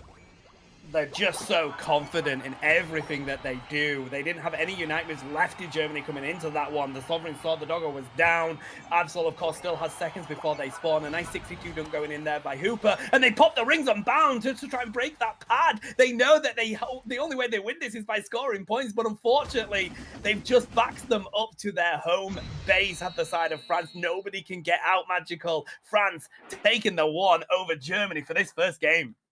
And it was definitely looking a little dicey there at the end. Like there's a possibility for Germany to get back into the game, but France were very strong in their defense of the objective, knowing that they had the lead. There's no reason for them to risk a flip at Rayquaza. And all they had to do was force fights out of Germany. And that's why this team has been such a dominant team, not only here in the Unity European Cup 2024, but in past years and even looking towards competitive play.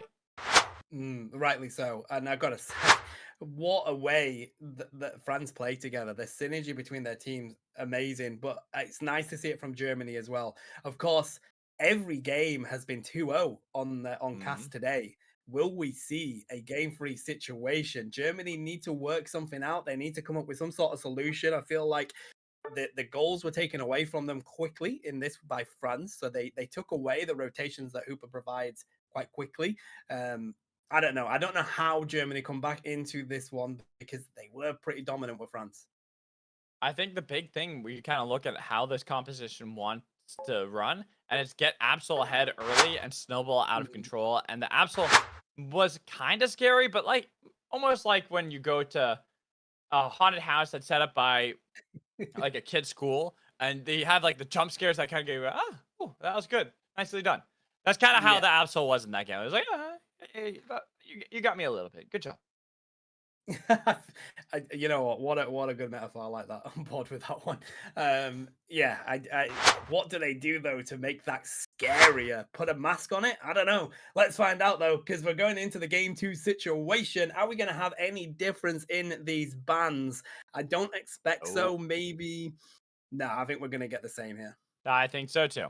I think that both teams kind of read the plays as there wasn't anything inherently wrong with the draft. It's just how they played some of the fights that I think really started going awry for Germany. Not playing as aggressively early on, especially around how they can play with Absol. I think banning away Urshifu is also a good call.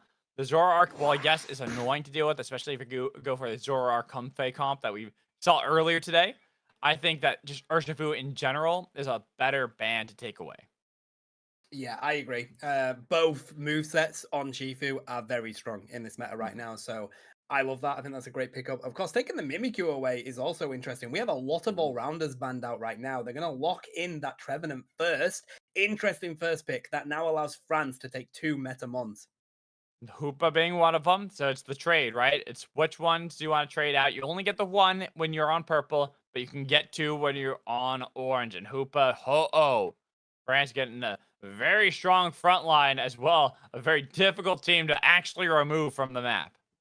Yeah, I like that. I mean, that core team that they've selected on France is really good. Now they just need to pick some sort of all-rounder, some sort of range. And there's so many all-rounders and range in this game that work so well that there's so many that you can go for. Ghatlue may... Ghatlue. The Comfey Zoroark. We were just talking about it, Tano. We're going to take this one back, and it's Germany doing it in this game. We saw how dominant it was previously. Can they do it against France? That's going to be the big question here, especially when you don't know what the back line for France is. Now it's Mewtwo Y. You see that something a little bit susceptible, but Ho-Oh, not so much. Even Hoopa, not so much. And then Utao taken away Absol, saying, all right, we'll see your speedster and play our own in this one. I'm looking now at Germany as to what they could possibly answer, what can move around the map a lot. And that Dodrio, I talked about it earlier, is something they can go for, something really spicy. They do it. Wow. Ghatlue let loose on the Dodrio. Let's go. Mate, this is such an interesting comp from Germany. I love it. They're going to feel so confident on this. They know that they need to come out and win this game. Otherwise, they are going to be going down into that loser's bracket. They do lock in the Zero Aura over on France, though. Utao, Hog Rider. We have double speedsters on both sides, Magical. Why do we get the best games to cast? I love this. I absolutely adore this. And, you know, maybe Ghatlue is a man of the people and giving them what they want with Dodrio. But France answer in kind too. Say, Viva la France, and let's go for the double speedster ourselves. This is going to be such a hype match. There's going to be so much chaos early on. I am so excited to see how these two teams are going to approach it. I look at Germany's, and yes, the Zoroark Comfey comp kind of needs a little bit of gas in the tank if they want to get rolling. But I still think that all you have to do is play around some of these early fights, and Team Germany can just get out to the races, be unstoppable. Well, obviously, same is going to be said for France. When you have double speedster, is really who get those first knockouts. Which team are getting the first to 5? That team is going to be the one that wins. Are we gonna see? I mean, obviously, discharge is used the most on Zeraora. That's the move that everybody goes for. That's kind of the meta move if you are gonna play that mon. I love wild charge though, and if we had a wild charge game here, Magical, it would make me so happy. You are obviously dealing with a Dodrio that's going to be dashing about left, right, and center. They have the Comfy as well that's going to be paired on it. You've obviously got the Zoroark. I don't know. I like the idea of wild charge going into this. I think it will really depend on how this early game goes for both teams, because I could see a world where wild charge could work in some of these fights. Like I said, discharge is usually the go-to, but imagine you want even more mobility and you want to make sure that you just have that a couple extra seconds where you're not easily targetable, right? Just a couple extra seconds, especially against two things that do an insane amount of damage, like a Zoroark and like a Dodrio. It could actually be the call here. Let's find out, because we've got some very exciting speedsters in this game. It's the role that I play the most, so I'm excited. We're going to have an evolution early on this Duo if they can at least get some more damage, some more XP in, but it seems like U2Y just wants to have a field day against them. Ho-Ho is so tough to lane against as well, and Absol's already here. They want to get in on this. Zoru hasn't managed to get anything. They've been KO'd. Oh my goodness! These Evos. Oh my god! Ghatlue doing a great job, but the Flames finally keep him at bay. Did so much to kill time in this bot path. Utao was trying to dunk the 21 for so long. Props out to Team Germany's bot lane. Playing it was only Doduo with Comfey, but still delaying so much. So now, hot path we go. Team Germany are starting to die. They're the ones starting to get these points dunked in. Ooh. Oh, wow. Look at the Absol coming on down. They're going to take down Zoroark. And it's the speedster domination in the top lane from France. Dodrio with the tri-attack. They're going to take down Zeraora. It's the KO. They take down the Phantom as well. Did the Mewtwo-Y. I mean, one time we get a KO from France. We get 2 more coming in from Germany. But these speedsters already, we're at 8 minutes. And it's just crazy chaos drama in this game. Ghatlue trying to lock in another KO. Take down U2Y. Can they take down Hooper? They've got the XP, buddy. New all the way. They're trying to Zeraora. This is crazy from Germany. Look at the aggression. It's working a treat right now. That's the Roadrunner right there that I used to watch back in the day with Looney Tunes. You can't stop a man's right there. Ghatlue looking so good, but now they're fighting in the jungle and taking the knockouts on the Absol. Team Germany utilizing the double speedster comp, and now they are snowballing.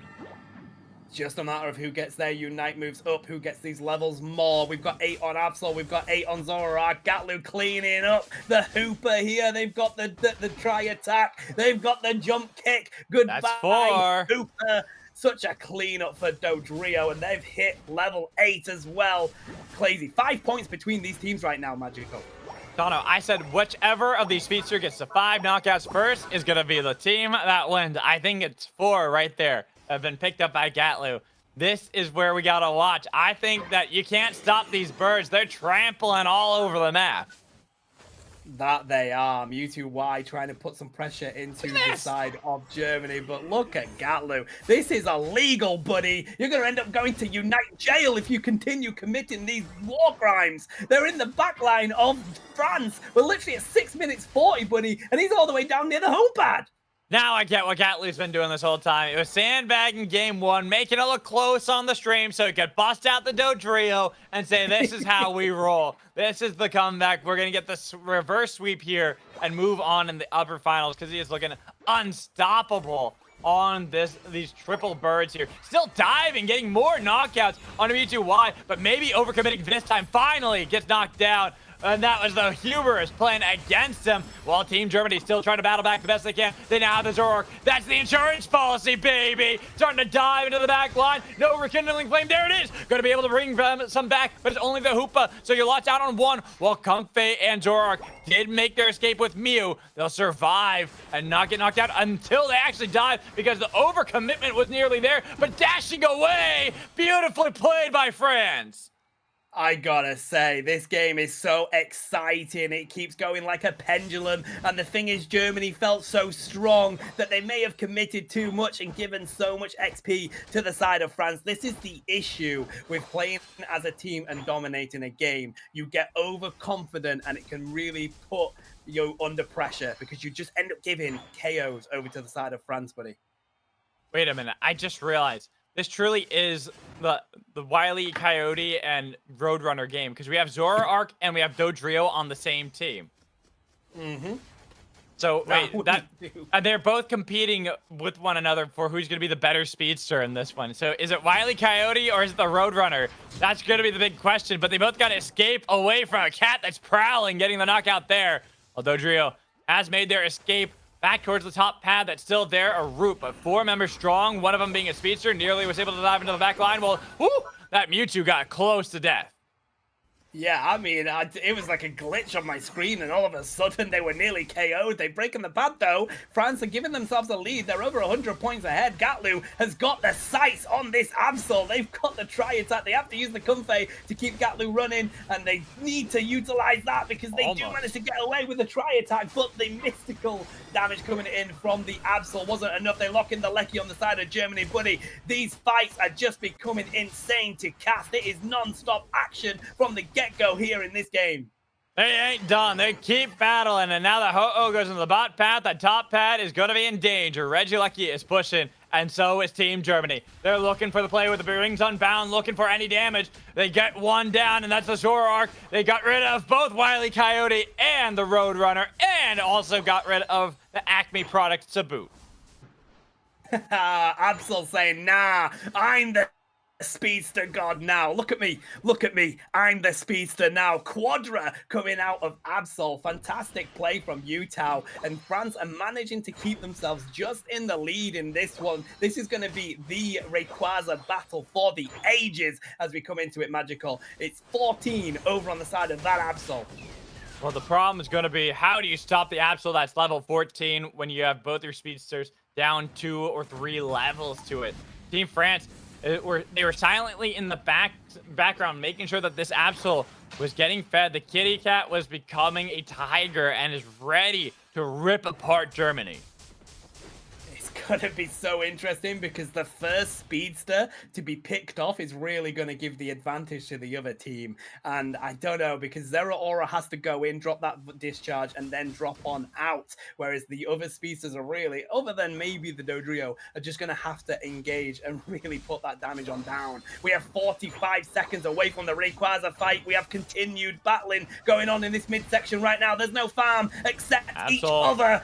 Absol going on in on the Comfey, but they do manage to get onto the Zoroark to prevent them. We've got the Mega Evolution onto the Mewtwo. Why? They can drop a huge amount of damage on. They take out the Zoroark with the Absol. They take down the tree. They've got... Is that another triple? Ooh, the Mewtwo Y taken away from the Absol, but they are not going to be unhappy with that one, buddy. 20 seconds out. More XP for them. Level 15 Absol. With Registeel too, they're going to grab these extra resistances, make it that much more difficult for Team Germany to assassinate the back line. Team France, they have been fighting tooth and nail, the double speedsters on each side, but it is them that are coming out with the advantages. Level 15 on the Absol. That's who we got to watch. Oh, I don't know about this one, buddy, because this game is ridiculously close. They've got Dodrio that can backcap. They've got so much going on in. There's a discharge, though. Zeraora goes on down. Are they going to pick up the Mewtwo? Why? The Zoroark has gone down instead. They've taken the Comfey. It's Absol all day long. Trevenant, they've rekindled the flame, and it seems like they're just going to push on in. It's just Dodrio. Ooh, baby, a Quadra. Ghatlue has to pull off a miracle out here, but I don't think it's going to be enough. It's been stunned, buddy. It's France. It's Absol. That is the answer to these speedsters. They're going to be able to take this win unless Germany can put on a defense and take these shields. I don't think they're going to be able to, No Magical. way. What a fight that was. No way can they. Once you saw that it was a level 15 Absol and you were still only level 13 for Dodrio and for Zoroark, you knew the fight was pretty much impossible. They had the pick onto Zoroark. Nice. But Absol's truly the terror you have to deal with. There is this moment, though. They have gotten a couple of these knockouts, and keep in mind, there's 50 seconds left on the clock. There are a lot of points. If they can get knockouts at this stage, this is late into the game, and that is a deep pad that is still available for them to get the double points on. They got the knockout. That's big. They can get this Absol as well. 1v4. I don't know if you can do this by yourself. They just might have dragged this game back out of nowhere. I think they might be able to do this one, buddy. That's going to be it. 3:14. They've got 25 seconds. We've got the Zora Aura up. They've got the discharge, though. That's going to stop some scoring. 6-6-3, though. Hooper managing to score his points. It's going to be too much for them, buddy. Germany can't overcome this one. They could have just given the goal away to France, but they defended it. They've got 386. We have 10 seconds left. Keep an eye on that. 78 going in by the Hooper. I think France have done the defense. The 50 points going in, but they can't do it. The Hooper with a triple KO to defend it. France are going to take this through. Yeah, I think it's just enough points for France to stay on top. Germany fighting valiantly throughout the last stage of that game. Like, look at this. We knew that was going to be the case. Had they gotten that 50 from Zoroark, it still wouldn't have been enough. They needed to have a better fight around Rayquaza. They needed the pick onto Utao earlier in the game if they wanted to take this victory and get us to game 3. But props to them for making it so entertaining. Double speedsters from each side. Germany are not out of this tournament. They do get knocked down to the lower bracket, but I expect we'll be seeing a lot of them. I have. That has been my favorite game in this tournament so far. But France have still yet to drop a single game in this tournament, Magical. Germany were probably going to be the Titans that could do it, but that came down to the wire. France managing to defend against Germany means they get yet again another 2-0. What a joy that one was, buddy. I'm kind of speechless. I've got a cast tomorrow with yourselves, and I'm kind of losing my voice after that one. You're starting to go down the route where I am, where the voice is kind of lost. But, man, it's always fun when you have casts like this that make the games really exciting, so close, back and forth. And even having just the interesting picks in this game that make it all the more entertaining. So it wasn't just you have kind of out of left field picks with the double speedsters on each side, but they both played well with those two. That's the big thing.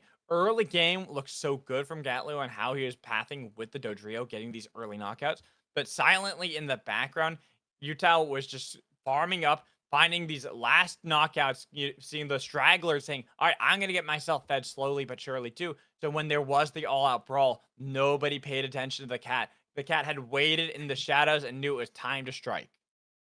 Yeah, wow. Hitting that level sort of 15 coming into a Rayquaza fight is just impressive anyway. Do you know what I mean? And being able to clean that one up, it was really exciting battling. That was I mean, I don't know how we're going to beat that game, but what we are going to do is we're going to have an interview with one of the players. It's going to be Utah themselves. And I'm really excited for this interview because, wow, what a play that was.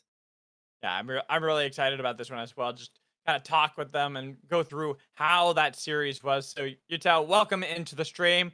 Walk us through how it feels, especially in a game 2 scenario, deciding factor to move on to the upper finals, that you see it. There's a Dodrio and a Zoroark. So you go, all right, we're going double speedster too. Yeah, I mean, we when we saw they're gonna ban Mimi and Urshi, we know that they're gonna play Zoro Comfy. So we managed to draft around it. So that's why I play Absol with the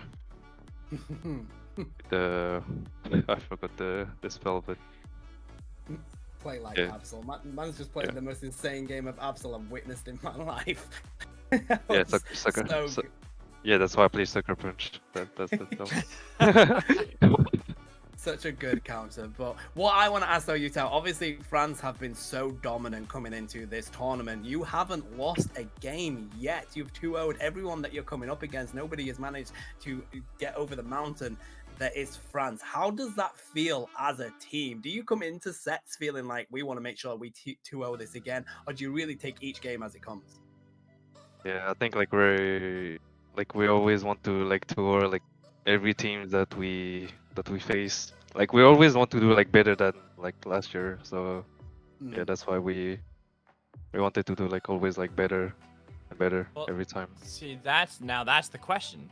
How can you do better than winning it all from last year in this one? Like, what is in your mind, if your idea of doing like this is just a genuine one too? Is like, what for you guys would be doing better than already having won? I think is like playing with friends, like have a good mood. Everyone is like enjoying playing. We're just like hanging around. Like yeah, we're just like chilling. I like that. That's a good answer, because a lot of people, you know, they get really serious. I mean, it's competitive. You want to take it seriously. Yeah, People yeah, also but like forget that yeah, you're like your homies. You wanna have fun still at the same time, right? yeah, for sure, always. So, obviously, you've played quite a few games. You've gone up against Germany. What do you think has been the most difficult mon for you to handle as a team in this set? I think, yeah, I think it was like the Miraidon. Oh no, even if it's like nerf or something, it's like Yeah. quite annoying with the range. I mean, for sure, like the second game, I think is like it was like the double speeder was like quite annoying, but I think overall we were like fine. But I think yeah, Miraidon, I think. I think that's valid. It's I think that's the mon that everybody's feeling is just so frustrating to deal with. But yeah, I mean, well done, Utah. Obviously, you are taking that 2-0 over Germany. You're going to continue in up the bracket, I believe, going up against Team Switzerland. Obviously, you're going up against Team Switzerland. How confident are you feeling coming into that, or are you thinking we need to be cautious here? No, I think we're gonna be fine. We just need to play. We just need to play our game. We're chilling. So now the other question is, looking at how the teams that we have remaining, which team do you think you have the most fear of facing off against? Like, which team is a team that you're like, this team not enough people are respecting, and we are expecting that if we play them, it could be a close match? Maybe Team Italy, but I think like we are not scared of any teams. We're just we're just coming here and like play. I don't think we're like scared of any team. So yeah, Fair. We're not scared. Valid. That's what we like to hear. Hey, listen, Utah, you've been amazing. It's been an absolute joy getting to cast your team. We're excited to do it again. It's been so much fun watching you play. So congratulations to your team. Congratulations on getting the win over Germany on that one and progressing on through to the winners final. That must feel really good. Yeah, thank you guys. Thank you so much. Thank you. That was fun. It's always fun having interviews with the players, kind of getting into their minds and think how they think with all of this, right, Tano? But we got to look at what is our future here. As we already said, France will be facing off against Switzerland in that upper finals, but it's the lower bracket that we have to look at, because that's where the eliminations are.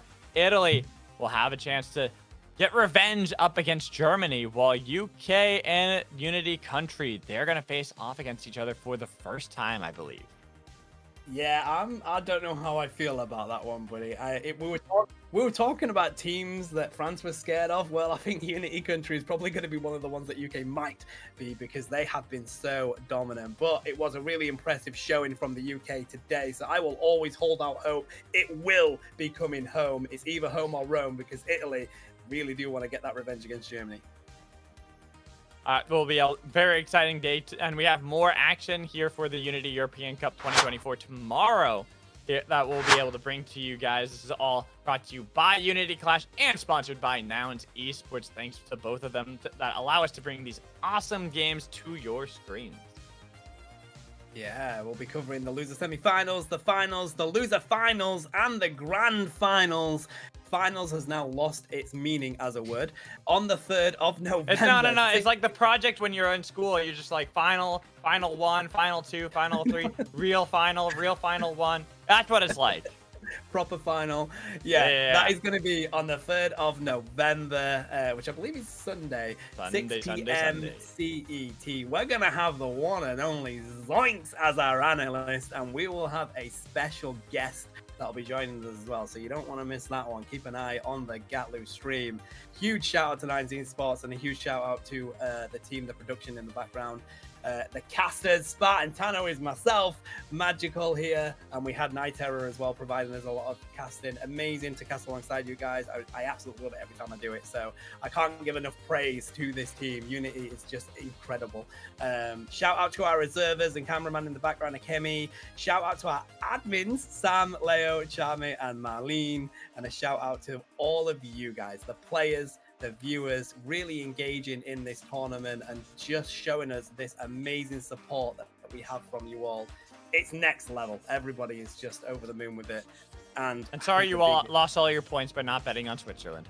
Sorry that you lost them all, but I think the biggest shout out has to go on over to our producer, event director, Unity Clash head, Shivam. It would not be possible doing all this without them. They're amazing. Huge shout out to them. And yeah, I mean, everybody gets a shout out. You get a shout out. You get a shout out. Everybody gets a shout out. We love you all.